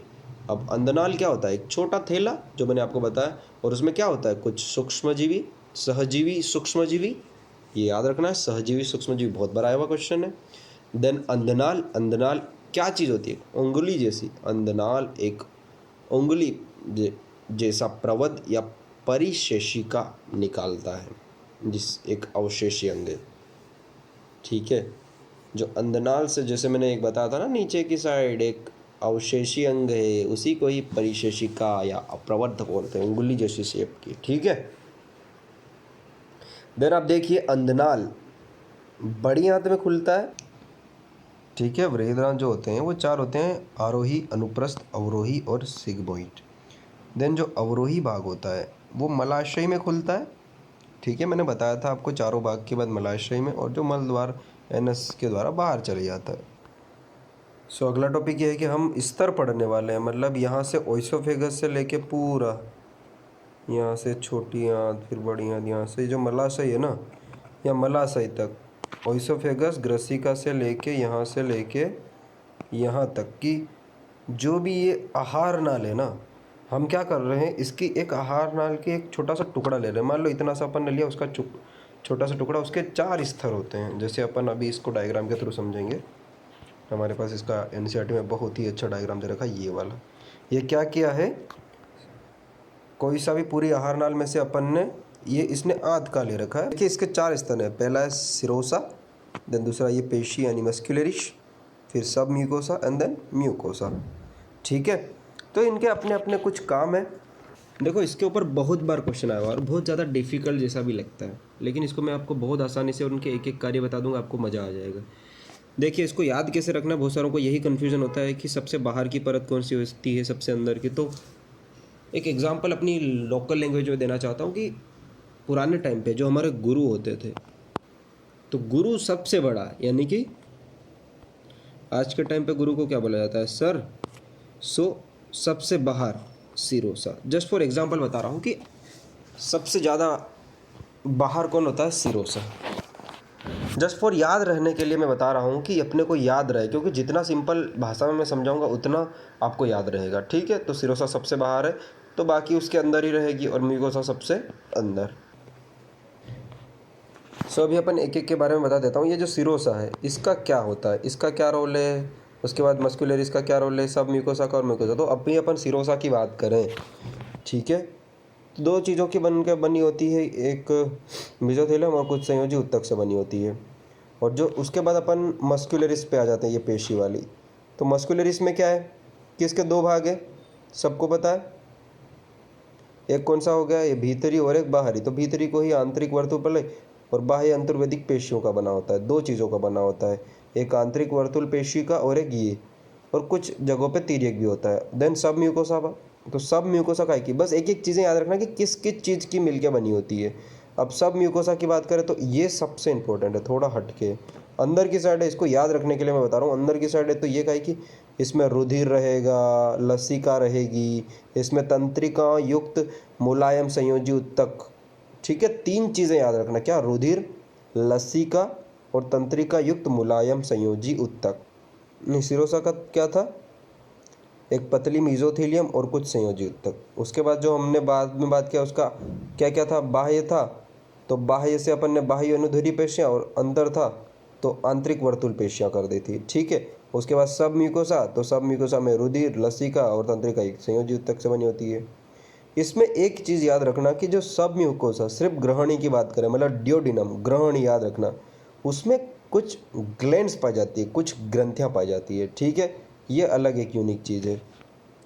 अब अपन बात करेंगे म्यूकोसा की, ठीक है। लास्ट बची है म्यूकोसा। म्यूकोसा सबसे अंदर वाली परत है, सबको पता है, ठीक है। सबसे अंदर है तो ये आप देखिए सबसे अंदर की कैसी क्या दिख रही, इसमें ये आपको ये ऊपर नीचे ऊपर नीचे ऊपर नीचे ऐसे दिख रहा है, जो इसके अंदर है अच्छे से दिख रहा होगा। तो ये इसका नाम क्या है, विलाई। अब अपन विलाई को एक अलग से समझ लेते हैं, विलाई को एक अलग से डायग्राम से समझ लेते हैं। ये विलाई थे, आपको पता चल गया विलाई क्या चीज़ होती है। ये इन्होंने एक अलग ही डायग्राम बना के दे रखा है। ये देखिए, ये एक विलाय, विलाय को ही अपना हिंदी में अपन ने अंकुर बोल दिया है, ठीक है। क्षुद्रांत म्यूकोसा का एक भाग है ये, ठीक है। कहाँ की ये? क्षुद्रांत, क्षुद्रांत यानी कि अपना इलियम, जो छोटी आंत का अपन ने ग्रहणी का सब म्यूकोसा में देखा था, और यहाँ पर अपन देख रहे हैं इलियम, क्षुद्रांत। तो यहाँ पर देखिए एक अलग चीज़ है, विलाय क्या चीज़ है? विलाय में बहुत सारी ऐसे छोटी छोटी चीज़ें, बहुत सारी छोटी छोटी विलाय रहती है, तो उनका कुछ काम रहता है। देखो, छोटी छोटी चीज़ें अगर इस तरीके से है, इस तरीके से, यानी कि वो फैल सकती है ना। सिंपल सी चीज़ है, अगर आपको ऐसा एक तार दे दिया, वायर दे दिया, तो बहुत ज़्यादा फैल सकता है ना। यहाँ पर बहुत सारी छोटी छोटी विलाय रहती है जो इसका सतह क्षेत्र बढ़ाता है। बाकी ये चीज़ें अपने को याद रखने की ज़रूरत है कि ये जो बहुत सारी वेसल्स इसके अंदर जा रही है, तो इन सबको मिल के ही अपन ने ये लेक्टियल बोला है, ठीक है। अंकुरण मतलब विलाई, ये तो आप समझ ही गए, बहुत सारी छोटी छोटी छोटी छोटी छोटी छोटी ये विलाई हो गए। अब अपन समझते हैं कि ये जो नीचे की ओर, आधार की ओर जो आता है ना नीचे, ये आप पढ़ोगे, आंत में भी पढ़ोगे और अमाशय में, ठीक है। जो नीचे आधार की ओर जा जाता है, इसी को प्रगुहिका बोलते हैं। देखो, जो जो मैंने अभी बताया वो पूरा रिलेट करना है अपने को, ठीक है। आहार नाल की दीवार, देखो आहार नाल अपन ने पढ़ा था, उसकी दीवार ग्रसिका यानी कि अपनी ओइसोफेगस से लेके मलाशय तक 4 स्तर होते हैं। मैंने बताया था ना, कितने स्तर होते हैं? 4 स्तर होते हैं। तो ये रहे 4 स्तर। अब कौन कौन से? तो सीरोसा, मस्क्यूलरिस, सब म्यूकोसा और म्यूकोसा। अब अपन ने सबसे पहले पढ़ा था, मैंने बोला था सर, या सर से सीरोसा सबसे बाहरी परत है, ठीक है। और काय काय की बनी होती है? पतली मेसोथीलियम और संयोजी उत्तक, कुछ संयोजी उत्तक से बनी होती है। लेकिन याद रखिए, सब पढ़ने में अपन ऐसा होता है कि सब तो पढ़ लिया, लेकिन एक चीज़ भूल गए। ये जो कोष्टक में चीज़ है ना, अंतरंग अंगों की उपकला, ये अपने को रटना है। अपन सिर्फ मेसोथीलियम मेसोथीलियम रट लिया, और अपने जो ब्रैकेट में था, देखो हिंदी मीडियम में प्रॉब्लम क्या आती है, यही प्रॉब्लम आती है, अपन ब्रैकेट वाला छोड़ देते हैं। छोड़ना कुछ नहीं है, मैंने बोला एनसीईआरटी का एक वर्ड नहीं छोड़ना है, तो फिर ब्रैकेट वाला अपन कैसे छोड़ रहे हैं। सो सिरोसा पढ़ लिया, अब अपन मस्क्यूलरिस पढ़ेंगे। सो मस्क्यूलरिस का क्या होता है? एक आंतरिक वर्तुल पेशी, याद रखना, वर्तुल वर्ड याद रखना इसका, वर्तुल पेशी। और बाह्य क्या है? अनुदैर्ध्य पेशी। पेशी तो है आंतरिक और बाह्य, ये भी समझ में आ रहा है, लेकिन एक वो है वर्तुल और एक है अनुदैर्ध्य, ठीक है। लेकिन कुछ भागों में एक तिर्यक पेशी स्तर होता है। देख लीजिए यहाँ पर आप, सब म्यूकोसा, ठीक है। हमने 2 चीज़ें देख ली, सिरोसा भी देख ली, सब म्यूस्कुलर, अब सब म्यूकोसा, ठीक है। अब सब म्यूकोसा पढ़ेंगे, तो सब म्यूकोसा का मैंने बताया था 3 चीज़ें याद रखना, क्या? रुधिर, लसिका और तंत्रिका युक्त मुलायम संयोजी उत्तक की बनी होती है, बात खत्म। ये 3 चीज़ें याद रखनी है बस। इसमें ग्रहणी, ग्रहणी यानी कि अपना जो ड्यूरिनम है, उसमें क्या है, कुछ ग्रंथियाँ भी होती है। अब अपन लास्ट पढ़ने वाले हैं म्यूकोसा, आहार नाल की ल्यूमेन की सबसे भीतरी, मैंने बोला था ना भीतरी, तो ये हो गया। अब इसमें अनियमित वलय और छोटी आंत में उंगली नुमा प्रबंध होते हैं, जिसे अंकुर बोले जाते हैं। हाँ, एक चीज़ याद रखना, छोटी आंत में इसने अंगुलिनिमा बोला है। अभी अपन ने इससे पहले क्या पढ़ा था? बड़ी आंत में क्या था? सिक्कम, मतलब अंधनाल के पास में एक उंगलीनुमा प्रबंध होता है, ये रहा। अंधनाल में एक उंगलीनुमा जो प्रबंध होता है, उसे या तो परिशेषिका या तो प्रबंध, ठीक है, ये अवशेषीय अंग है। अब यहाँ पर देखो, छोटी आंत में अंगुलिनुमा, तो ये छोटी आंत में विलाई होती है, ठीक है। इतना समझ में आया? अब अपन इसकी अलग से बात करेंगे, किसकी? जो मैंने बोला था विलाई की। तो यहाँ से विलाई हो गया अपना, ये रहा अपना विलाई। जो मैंने डायग्राम बताया था वो बताऊंगा। विलाई की स्तर पर स्थित कोशिकाओं में असंख्य सूक्ष्म प्रबंध होते हैं, जिसमें सूक्ष्म, उसमें बहुत सारी सूक्ष्म, मतलब माइक्रो विलाई कहते हैं। उसी वो किसके जैसा लगता है? जस्ट सिंपल कोई पूछ ले, या फिर माइक्रो विलाई ब्रश बॉर्डर जैसा लगता है, ठीक है। अब ये रूपांतरित सतह क्षेत्र को बढ़ाएगा। देखो मैंने एग्जांपल दिया ही था आपको, वायर बहुत सारा ऐसा दे दिया, तो वो सीधा होकर इतना बड़ा हो जाएगा, ठीक है। भले इतना छोटा होगा लेकिन इतना बड़ा हो जाए, तो इस सतह क्षेत्र को बढ़ा देता है। उसके बाद देखिए ये वाला, अंकुरों में केशिकाओं का एक जाल फैला रहता है, ठीक है। एक बड़ी लसिका वाहिका वेसल्स होती है, जिसे लेक्टियल बोला जाता है। ये आपको यहाँ पर दिखेगा, ये लेक्टियल बोला जाता है। जो मैंने यहाँ पे बताया था, बहुत सारी ये जाल है और इसी को ही लेक्टियल बोला जाता है, ठीक है। आया समझ में? मतलब कलश कोशिकाएं काय की म्यूकस का स्त्राव करती है, और किस चीज़ के लिए? स्नेहन के लिए।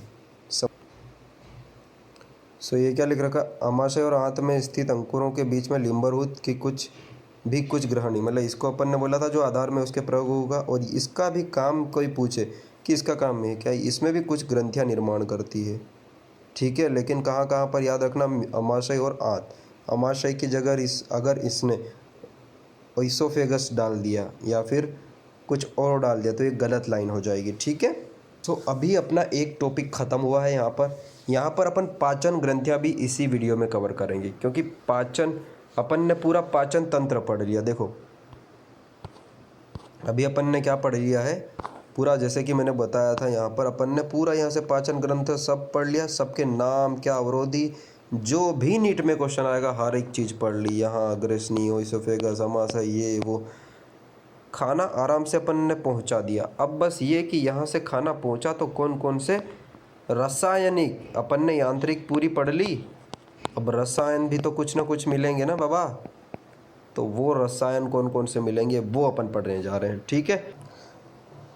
सो माय डियर स्टूडेंट, अब अपन पढ़ते हैं पाचन ग्रंथियाँ। बस 2 मिनट का बचा है, पाचन ग्रंथियाँ अपन पढ़ेंगे, ठीक है। मैं डायग्राम से पहले समझा देता हूँ, फिर ये पैराग्राफ मैं आपको जल्दी से समझा दूँगा। देखो इसमें ज़्यादा ग्रंथियाँ नहीं होती है, एक लार ग्रंथि होती है, ठीक है, और दूसरी यकृत की होती है और तीसरी अग्नाशय की होती है। अब अपन सीधा मैं आपको बताता हूँ कि आखिर लार ग्रंथियाँ क्या क्या होती है। लार ग्रंथियाँ में 3 आती है। देखो मैंने बोला था ना, अपन ने खाना तो यहाँ मुंह में खा लिया, अब अपन ने चबा भी लिया, यांत्रिक हो गया, रासायनिक में एक तो ये, मैं आपको थोड़ा सा जूम करके बताना चाहता हूँ। देखो एक तो ये कान के पास वाली हो गई, ठीक है, कान के पास वाली, और इसका नाम अपना क्या हो गया, कर्णपूर्व, पैरोटिड ग्लैंड, ओके। उसके बाद ये जो जबड़े होते हैं ना, ये अधोजंब और अवचिंबकीय, मतलब सब मैक्सिलरी और सब मैंडिबुलर ग्लैंड्स होती है। और एक यहाँ जीभ जो होती है उसके जस्ट नीचे होती है, जिसका नाम हिंदी में अधोजी, यहाँ देख रखा है, सब लिंगुअल करके ग्लैंड होती है, ठीक है।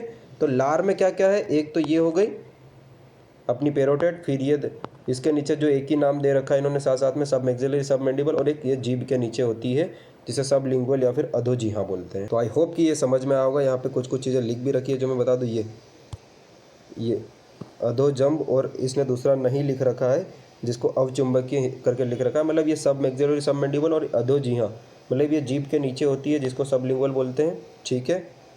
और एक ये वाला नाम है जिसका नाम है कर्ण के ऊपर तो कर्णपूर्व ग्रंथि, जिसे पैरोटिड ग्लैंड बोला जाता है। तो ये लार वाली ग्लैंड होते हैं, मतलब यहाँ अपन ने खाना खाया तो यहाँ पर रसायन क्या क्या मिक्स हुए, ये लार वाली ग्लैंड ने मिक्स कर दिया, ठीक है।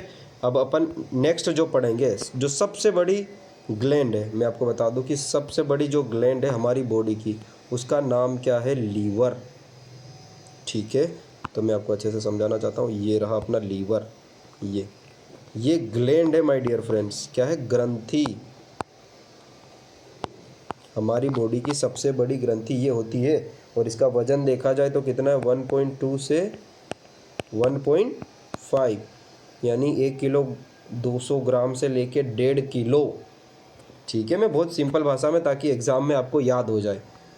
समझ में आ गया ना, अपने मेन मुद्दा है समझ में आना चाहिए चीज़ें। ये तो ये सबसे ये वाली चीज़ है, इसका नाम क्या है, ये डायफ्राम बोला था, इसी को मध्यपट बोला था। इसके ठीक नीचे स्थित होती है, ठीक नीचे है, ठीक है, समझ में आया। इसके ठीक नीचे ये है ना लीवर, किसके, मध्यपट के, तो ये मध्यपट के ठीक नीचे होता है। और इसमें लोब कितने रहते हैं, लोब्यूल्स, लोब मतलब इसको कितने टुकड़ों में, यूँ कितने भागों में रहता है, तो ये देखिए लीवर 2 है, एक ये और एक ये, मतलब एक ये लोब हो गया और एक ये लोब हो गया, अलग अलग लोब हो गया। इसको मैं अलग अलग कलर से बता देता हूँ आप सभी को, तो और ज़्यादा अच्छा रहेगा। ये एक ये लोब अलग हो गया और एक ये लोब अलग हो गया। तो लीवर में कोई पूछे तो कितने लोब होते हैं, 2। देखो देख के समझो चीज़ों को, सिर्फ रटने से कोई मतलब नहीं है। लीवर देख लिया अपन ने, ठीक है, लीवर में ये अपन ने क्या पढ़ा, मध्यपट, डायफ्राम, इसके जस्ट नीचे, हाँ बिल्कुल सही है, इसके नीचे लोब अपन ने देख लिए, एक ये है एक ये है, बिल्कुल 2 लोब है, ठीक है। अब ये जो यकृत पालिकाएं होती है ना, यकृत की पालिकाएं, ये जो लोब्यूल्स होती है, यही इसकी संरचनात्मक और कार्यात्मक इकाई बोल। देखिए इसके अंदर क्या होता है, इसके अंदर एक यकृत कोशिका रज्जु की तरह व्यवस्थित होता है, ठीक। देखिए माय डियर स्टूडेंट, ये जो पालिकाएं हैं, जो लोब्यूल्स है, ये संयोजी उत्तक से ढकी होती है, जिसका नाम क्या होता है, ग्लिसन्स कैप्सूल, ठीक है।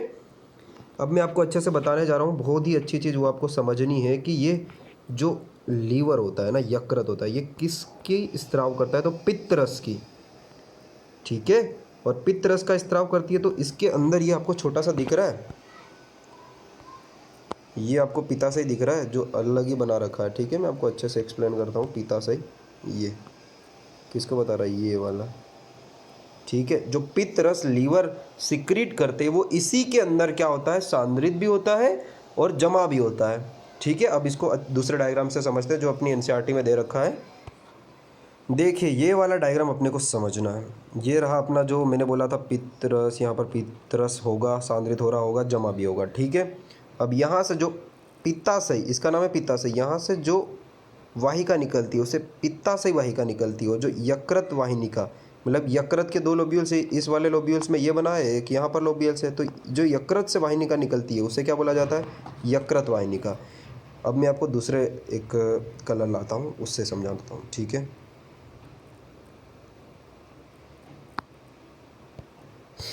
देखिए एक पित्ताशय वाहिनी इधर से आ रही है और यकृत वाहिनी इधर से आ रही है, ये दोनों मिल के क्या बनाती है? ये जो बना रही है ना, इसी को अपन बोलते हैं मूल पित्त वाहिनी। इधर से आई अपनी पित्ताशय वाहिनी और इधर से आई अपनी यकृत वाहिनी, दोनों मिल के बनाती है मूल पित्त वाहिनी, ठीक है। समझ में आया? ये लीवर की बात चल रही है। और ये जो मूल पित्त वाहिनी और ये अगला अग्नाशय एक अलग ग्लैंड है। जैसे अपन ने लार पढ़ ली, लीवर पढ़ ली, अब अग्नाशय पढ़ेंगे, लेकिन मैं बता रहा हूँ कि ये अग्नाशय के अंदर, अभी एक और कलर अपन चेंज कर देते हैं। अपन ने ये जो अग्नाशय के अंदर जो दिख रही है ना, ये जो मैं बना रहा हूँ, इसका नाम क्या है? अग्नाशय वाहिनी। देखो पित्त से निकल रही पित्ताशय वाहिनी, यकृत से निकल रही यकृत वाहिनी, अग्नाशय से निकल रही अग्नाशय वाहिनी। तो अग्नाशय वाहिनी प्लस ये कौन सी मिल रही है? मूल पित्त वाहिनी। ये दोनों मिल के बनाती है जिसका नाम है यकृत अग्नाशय वाहिनी। ये क्यों मैं इतना आराम से बता रहा हूँ? क्योंकि ये बहुत बहुत ज़्यादा इंपॉर्टेंट है, यहीं से क्वेश्चन आता है। देखो यहाँ तक पाचन ग्रंथियों से लेके पूरा मैंने जितना पढ़ा है, एक वहाँ से क्वेश्चन आएगा और एक इसके बाद से चैप्टर से। इसीलिए मैं इस वीडियो को आधा चैप्टर दो में डिवाइड कर रहा हूँ, ठीक है। इतना आपको अच्छे से समझना है, उसके बाद नेक्स्ट जो वीडियो बनाऊंगा उसमें पूरा चैप्टर अपन कंप्लीट कर देंगे। और ये यहाँ से ग्रहणी में जाती है, तो ग्रहणी में जाने के लिए जो रोकता है ना, यहाँ पर जो अवरोधी है, उसी को अपन बोलते हैं ओडी अवरोधी, ठीक है। ओडी अवरोधी इसका नाम है, किसका? जो ये जो यकृत अग्नाशय वाहिनी को ग्रहणी में जाने से जो नियंत्रित करता है या फिर रोकता है, ठीक है। अब अपन इसको पूरा हटा देते हैं। अब अपन पढ़ने वाले हैं जो मैंने बोला था आपको, क्या अपन ने दो चीज़ें पढ़ ली, लार ग्रंथियाँ पूरी पढ़ ली, अपन ने यकृत भी पढ़ लिया। एक बाहर वाली समझ लो, बाहर जो स्त्राव करती है, और एक अंदर, ठीक है ना। एक बाह्य स्त्रावी होती है, एक अंदर। जो बाहर वाली होती है ना, वो एंजाइम्स का स्त्रावण करती है, और ये जो होती है, जो अंदर वाली होती है, वो हार्मोन्स का स्त्रावण करती है। तो एंजाइम्स में एक का नाम है क्षारीय अग्नाशय, और जो हार्मोन्स होते हैं उनका नाम है इंसुलिन और ग्लूकेगोन। ये एग्जाम्पल और ये नाम बहुत बार आया हुआ है, तो इसको अपन अच्छे से पढ़ेंगे। सो यहाँ पर अपन पढ़ लेते हैं, ठीक है। यहाँ पर अपन पढ़ लेते हैं पाचन ग्रंथियाँ। जो देखो आहार नार से संबंधित पाचन ग्रंथियाँ कौन कौन सी है? लार ग्रंथियाँ है, यकृत है और अग्नाशय। यही तीनों तो अपन ने समझी, ठीक है। कोई दिक्कत, कोई भी प्रॉब्लम नहीं होनी चाहिए माय डियर स्टूडेंट, ये आपको अच्छे से समझ में आना चाहिए, ठीक है। अब अपन पढ़ते हैं इसके अंदर लार। सबसे पहले लार ग्लैंड पढ़ेंगे, ठीक है। लार ग्रंथियाँ इसमें 3 आती है, जो मैंने बोला था। कान के पास में कौन सी? कर्णपर्व, और जबड़ों के नीचे 2 सब मैक्सिलरी, सब मैंडिबुल, अधोजंग और अव चिंबुकीय, और जीहा के नीचे मतलब जीभ के नीचे जो होती है अधोजीहा। ये तीनों होती है, इन तीनों से ही मुख गुहा में लार जो पहुंचती है, ठीक है। तो अपनी यहाँ पर लार खत्म। देखो अब अपन लीवर की बात करते हैं, तो यकृत शरीर की सबसे बड़ी ग्लैंड है, ये याद रखना, ठीक है। और इसका वजन कितना? 1.2 से 1.5, ठीक है। अब ये कहाँ पर? मध्यपट, जो मैंने इसके ऊपर करके डायग्राम में समझाया था, डायफ्राम, उसके जस्ट नीचे होती है, और 2 लोब होते हैं, ठीक है। और यकृत पालिका ही इसकी संरचनात्मक और कार्यात्मक इकाई। बहुत ज़्यादा इंपॉर्टेंट है कि इसकी संरचनात्मक कार्यात्मक इकाई क्या होती है, ठीक है। और इसके अंदर कुछ यकृत केशिका रज्जु की तरह व्यवस्थित होती है, और प्रत्येक पालिका जो होती है ना, जो लोब्यूल्स मैंने बोला था, वो संयोजी उत्तक की एक पतली परत से ढकी होती है, जिसका नाम है ग्लिसन्स कैप्सूल। देखो जिसका नाम ग्लिसन्स कैप्सूल है, ठीक है। अब देखते हैं अपन यकृत की कोशिकाओं से पित्त कहाँ स्त्राव, क्या स्त्राव होता है? यकृत की कोशिकाओं से पित्तरस स्त्राव होती है, ठीक है। और यकृत नलिकाओं से होते हुए एक पतली पेश थैली जिसका नाम है पित्ताशय, ठीक है, और पित्ताशय के ही अंदर सांधित होता है, ये वर्ड आपको याद रखना है। देन क्या है, अब देखो जो मैंने आप लोगों को बताया था, पित्ताशय की नलिका यकृत नलिकाओं से मिलकर मूलपित्त वाहिनी, पित्ताशय की नलिका ये रही और यकृत की ये रही, दोनों मिलकर क्या बनाती है, मूलपित्त वाहिनी। समझ में आया? अब ये यहाँ पर पित्ताशय नलिका और अग्नाशय नलिका, पित्ताशय मतलब ये रही मूलपित्त वाहिनी और अग्नाशय नलिका ये रही अग्नाशय नलिका, दोनों मिलके क्या बनाती है, यकृत अग्नाशय वाहिनी का ये वाली, ठीक है, ये बना रही ना। ये मैं कलर थोड़ा चेंज कर लेता हूँ, अब देख लीजिए, अब ये बना रही है, ठीक है, जो मैंने आपको पहले भी एक बार एक्सप्लेन कर दिया था। और जो कहाँ खुलती है, यहाँ पर देखो, ये ग्रहणी के अंदर खुलती है और जो ओडी अवरोधी से नियंत्रित होती है। ये देखिए, आप अच्छे से देखिए, काय से अवरोधी हो रही, ओडी अवरोधी, बहुत ही ज़्यादा इम्पोर्टेंट है ओडी अवरोधी, इसी के द्वारा ये नियंत्रित होती है, ठीक है। इतना मैंने आपको पूरा समझा दिया था।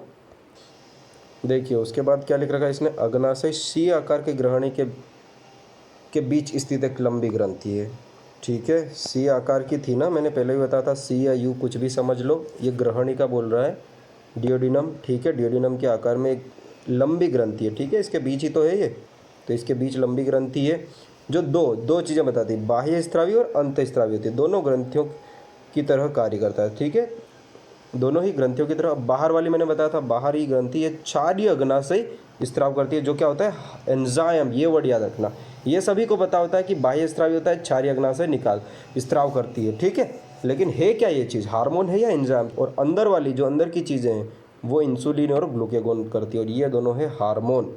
इसमें कन्फ्यूज़न होता है कि अंदर वाली चीज़ एंजाइम थी या हार्मोन थी, ठीक है। आई होप कि ये पूरा वीडियो, पूरा लेक्चर, यहाँ तक कि एक एक चीज़ आपको समझ में आ गई होगी। मैं आपको गारंटी दे रहा हूँ, इसके बाद मैं आपको 2-3 क्वेश्चंस दूंगा और क्वेश्चन अपन करेंगे, फिर अपन देखते हैं बनते कि नहीं बनते अपने, ठीक है। जितने टॉपिक हुए अब भी इसके क्वेश्चन बनाते हैं अपन, 5 क्वेश्चन अपन बना के देखते हैं, उसके बाद अपन आगे की बात करेंगे, ठीक है। तो ये सबसे ऊपर वाला क्वेश्चन, ठीक है, ये वाला क्वेश्चन है 2021 का नीट का क्वेश्चन। कब का मैं बता रहा हूँ, 2021 नीट का क्वेश्चन है। क्या क्वेश्चन, ओडी अवरोधी कहाँ उपस्थित होती है? 1 मिनट देता हूँ मैं। देखो फर्स्ट क्वेश्चन है, ओडी अवरोधी कहाँ उपस्थित होता है। मैं आपको 3-4 सेकंड दूंगा, आप जल्दी से कर लो, ठीक है। तो पहला क्वेश्चन क्या, यकृत अग्नाशय वाहिनी और ग्रहणी के बीच की जो संधि है वहाँ पर जठर ग्रसी का, क्या ये सही है या गलत, सोच लीजिए।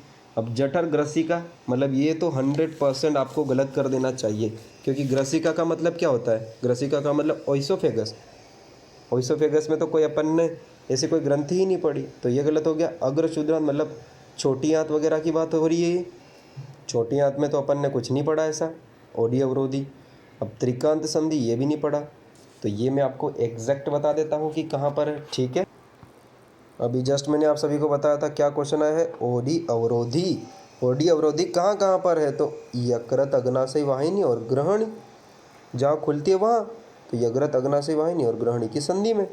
ये रहा, ये पूछा क्या, ओडी अवरोधी मैंने नहीं बताया था, यकृत वाहिनी यहाँ और यहाँ मिलती है, जो ग्रहणी में जाती है ना, ये रही ग्रहणी, यहाँ की संधि पे होता है क्या, ओडी अवरोधी, ये वाली, ठीक है। तो इसका आंसर क्या होगा, इसका आंसर होगा अपना फर्स्ट वाला, ठीक है। तो इतना सिंपल आता है। इसके नीचे का भी आप देख लो, क्या है, मानव पाचन तंत्र से संदर्भित सही कथन चुनना है, ठीक है।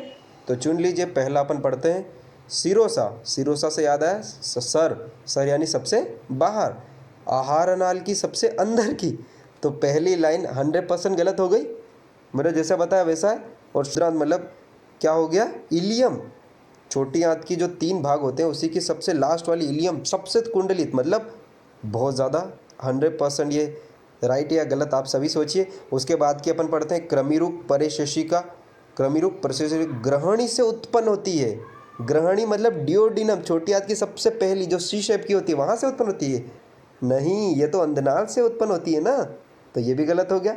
और शुद्रांत, शुद्रांत यानी कि छोटी आंत में खुलता है, ठीक है। अब शुद्रांत कहाँ पर खुलता है, अंधनाल, खुद शुद्रांत खुद एक छोटी आंत है, तो छोटी आंत में कैसे खुलेगा तो कौन सा सही आंसर है?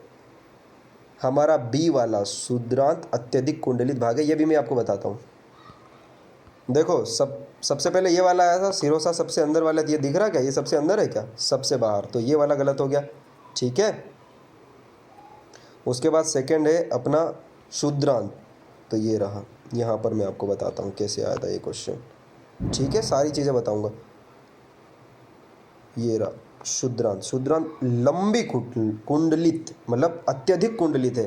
देखो ये सिर्फ कुंडलित है, ये कौन सी? अग्र शुद्रांत। और ग्रहणी के बारे में बताया था, तो ग्रहणी तो ऑलरेडी शी शेप है। और एक छोटा था कि ग्रहणी से उत्पन्न होती है क्या, तो ग्रहणी से कहाँ से उत्पन्न होगी? ग्रहणी तो खुद ही सी शेप का ऊपर की साइड है, वो कहाँ से छोटी हाथ में खुलेगा? वो खुद ही छोटी हाथ है, ठीक है। अब देख लीजिए ये सही जोड़ी 2019 का क्वेश्चन मैं बता रहा हूँ। पूरे नीट के क्वेश्चन करेंगे अपन। निम्न संरचनाओं को अंगों में उनके स्थान के साथ मिलान कीजिए। सबसे पहला क्या है? लिबरकुलन प्रगुहिका कहाँ पर होता है? याद रखिए, ठीक है। अच्छे से जिस व्यक्ति ने पढ़ा, यहाँ पर सिर्फ 2 ही चीज़ें लिख रखी थी, वहाँ पर मैं आपको अब भी जाके एनसीईआरटी की चीज़ बताऊँगा, तो आपको वापस से याद आएगी कि हाँ सर आपने बोला था, ठीक है। और जिसको याद आ गया, अब ग्लिसन्स कैप्सूल, ग्लिसन्स कैप्सूल मैंने कहाँ बताया था? याद आ गया? यकृत, बहुत जोर जोर से पढ़ाया है। लोब्यूल्स होते हैं जो संयोजी उत्तक के बने होते हैं, घिरे होते हैं, और उसी का नाम है क्या? Glisson's capsule. तो यकृत तो हो गया कंफर्म, यानी कि सेकंड का होना चाहिए कौन सा?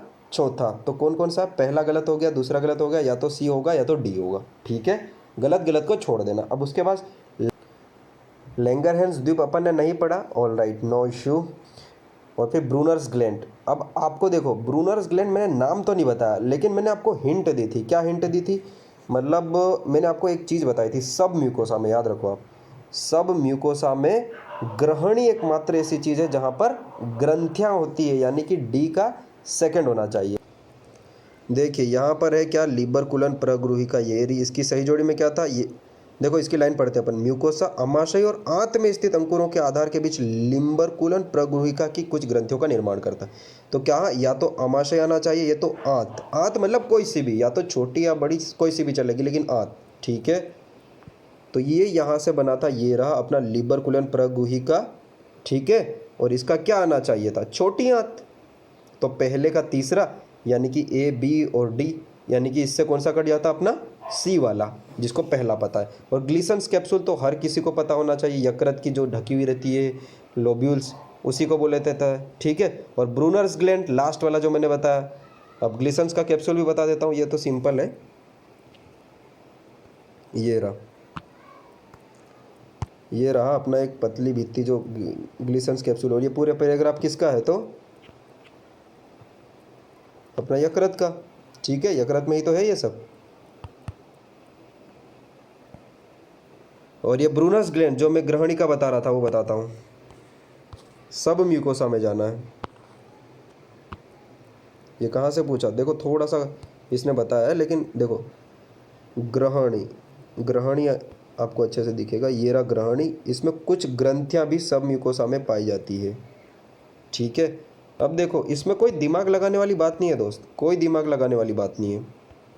अगर आपको ब्रूनर्स ग्लैंड और लैंगरहैंस द्वीप दोनों ही नहीं आता, फिर भी सिर्फ जो एनसीईआरटी में 2 दे रखा ना, ग्लिसन्स कैप्सूल और जो लिबरकुलन प्रगृहिका, इससे भी ये आंसर हो जाता ना।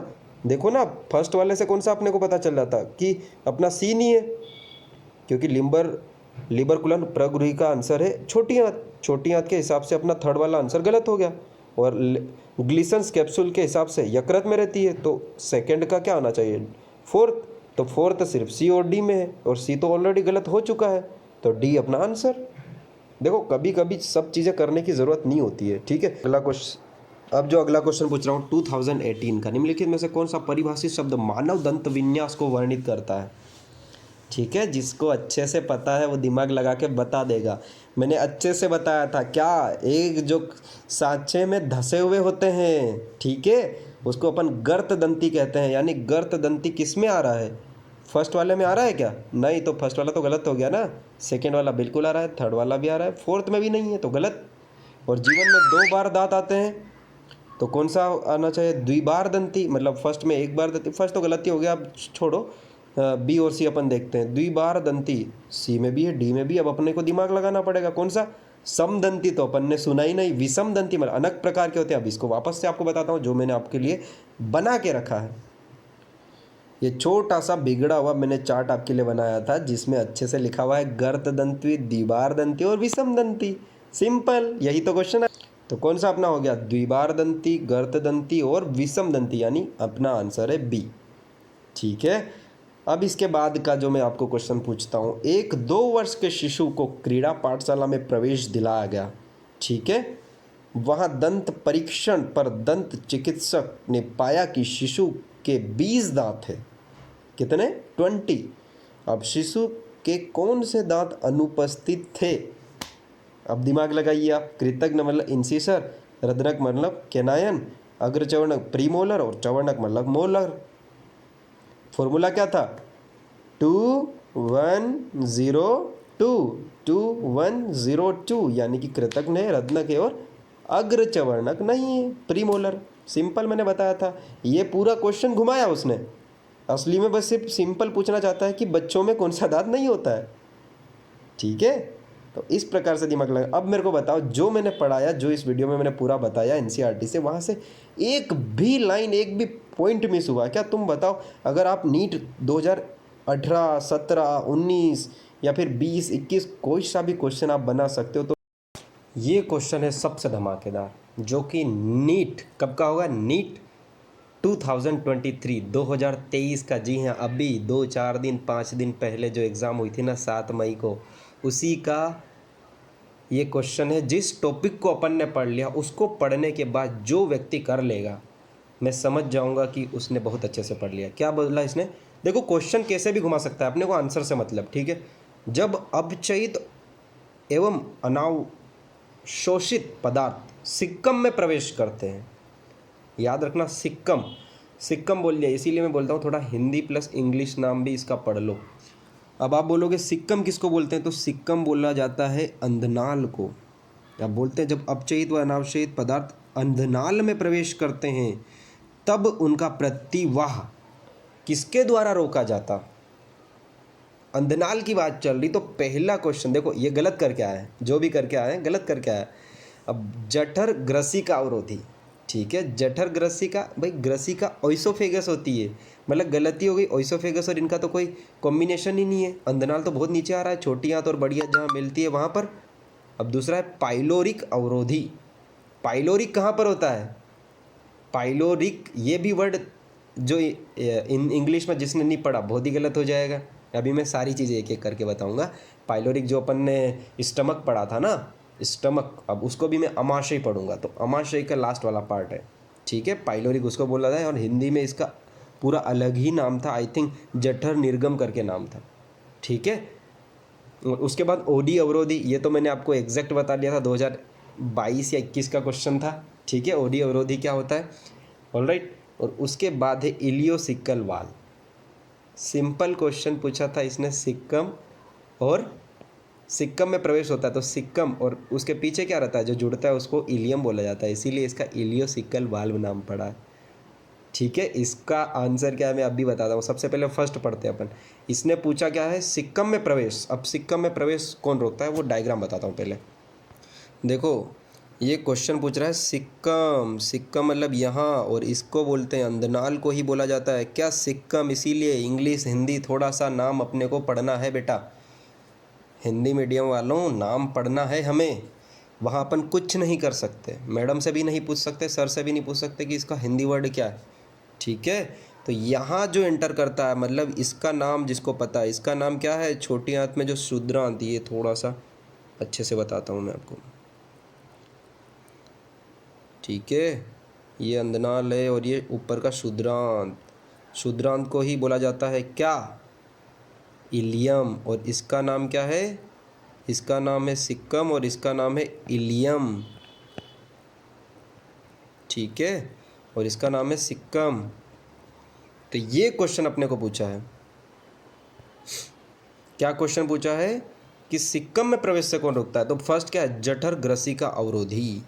अब ये बताता हूं मैं आपको, जठर ग्रसिका अवरोधी कहाँ हो सकती है। देखो, फर्स्ट जो है जठर, क्या बोला, जठर ग्रसिका अवरोधी मतलब ये वाला पूछ रहा है, जो जठर और ग्रसिका मतलब इनके बीच का। तो अपने को पूछ ये रहा और यहाँ का है, तो फिर दिमाग क्या लगाना, सीधा गलत मारो ना इसको। सेकंड क्या है, सेकंड है पाइलोरिक अवरोधी। पाइलोरिक इसे बोला जाता है इस वाले पार्ट को, जो इस वाले पार्ट को, यानी कि इसके और इस ग्रहणी के बीच के कोई कॉम्बिनेशन नहीं है मेरे दोस्त। पाइलोरिक पूछ लिया दोस्त, जो है अमाशय का चौथा भाग। ये रहा, आपको एग्जैक्ट बता दूँ, ये इसका नाम ले रहा है, यानी कि यहाँ पर जो अवरोधी होता है उसको, तो इससे कोई कनेक्शन है, इसीलिए मैं वो वाला डायग्राम बता रहा हूँ, क्योंकि वहाँ पर सब दिखता है। ये पूछ अपने को यहाँ का रहा है, और फर्स्ट अपना यहाँ, तो ये पूरा गलत हो गया, सेकेंड यहाँ, तो ये पूरा गलत हो गया। अब थर्ड देखते हैं, ओडी अवरोधी। ओडी अवरोधी हर किसी को पता होना चाहिए। ओडी अवरोधी कहाँ होता है, जो अग्नाशय और पित्ताशय से दोनों मिलता है, यहाँ पर होता है ओडी अवरोधी। जबकि पूछ ये रहा है, मतलब तीनों एमसीक्यू यहाँ के और यहाँ के बन गए, मतलब ये तीनों तो गलत हो गए ना। तो आंसर क्या होना चाहिए, आंसर होना चाहिए हमारा इलियोसिकल वाल्व। अब बोलोगे आपने इलियोसिकल वाल्व नहीं पढ़ा। दोस्त मैं यही तो बता रहा हूँ, नीट कठिन जो क्वेश्चन पूछती है, कठिन का मतलब सरल ही होता है। पूरा नीट का 100% एनसीईआरटी से ही आता है। क्या मैंने आपको जठर ग्रसिका अवरोधी नहीं पढ़ाया? तो उसको गलत मारो ना सबसे पहले, फिर पाइलोरिक अवरोधी पाइलोरस में रहता है तो गलत मारो ना इसको। ओडी अवरोधी पढ़ा है ना, तो इसको गलत मारो। अब तीनों गलत है तो कौन सा आंसर रहेगा, इलियोसिकल। अब इसमें सोचने की क्या जरूरत है, क्वेश्चंस को करने के लिए जरूरी नहीं कि आपको सही आंसर आए, आपको गलत भी आएगा ना, वो आंसर 100% सही होगा। आपने जिसने दिमाग नहीं लगा फटाफट पढ़ा, अच्छा ये सिक्का में प्रवेश होने जठर निगम हो ही नहीं सकता, ये तो गलत है, पाइलोरिक ये भी गलत है, ओडी गलत है, मतलब कौन सा आंसर है, चौथा। आपने पढ़ा या ना पढ़ा उससे क्या मतलब, ये एनसीईआरटी से बाहर का नहीं है, एनसीईआरटी के बिल्कुल 100% अंदर का क्वेश्चन है। समझ में, आप बस इतना घुमाना है। अब जो एनसीईआरटी में है वो सारे ऑप्शन गलत कर दो, अब जो बाहर से आया वो सही होगा ना आंसर, सिंपल। तो ये है नीट 2023 का क्वेश्चन। अब मुझे बताओ, इस प्रकार से पढ़ाऊंगा ना दोस्त की मज़ा आ जाएगा। बस वीडियो को लाइक कर दो, चैनल को सब्सक्राइब कर दो, आपके लिए सब कुछ करूँगा मैं।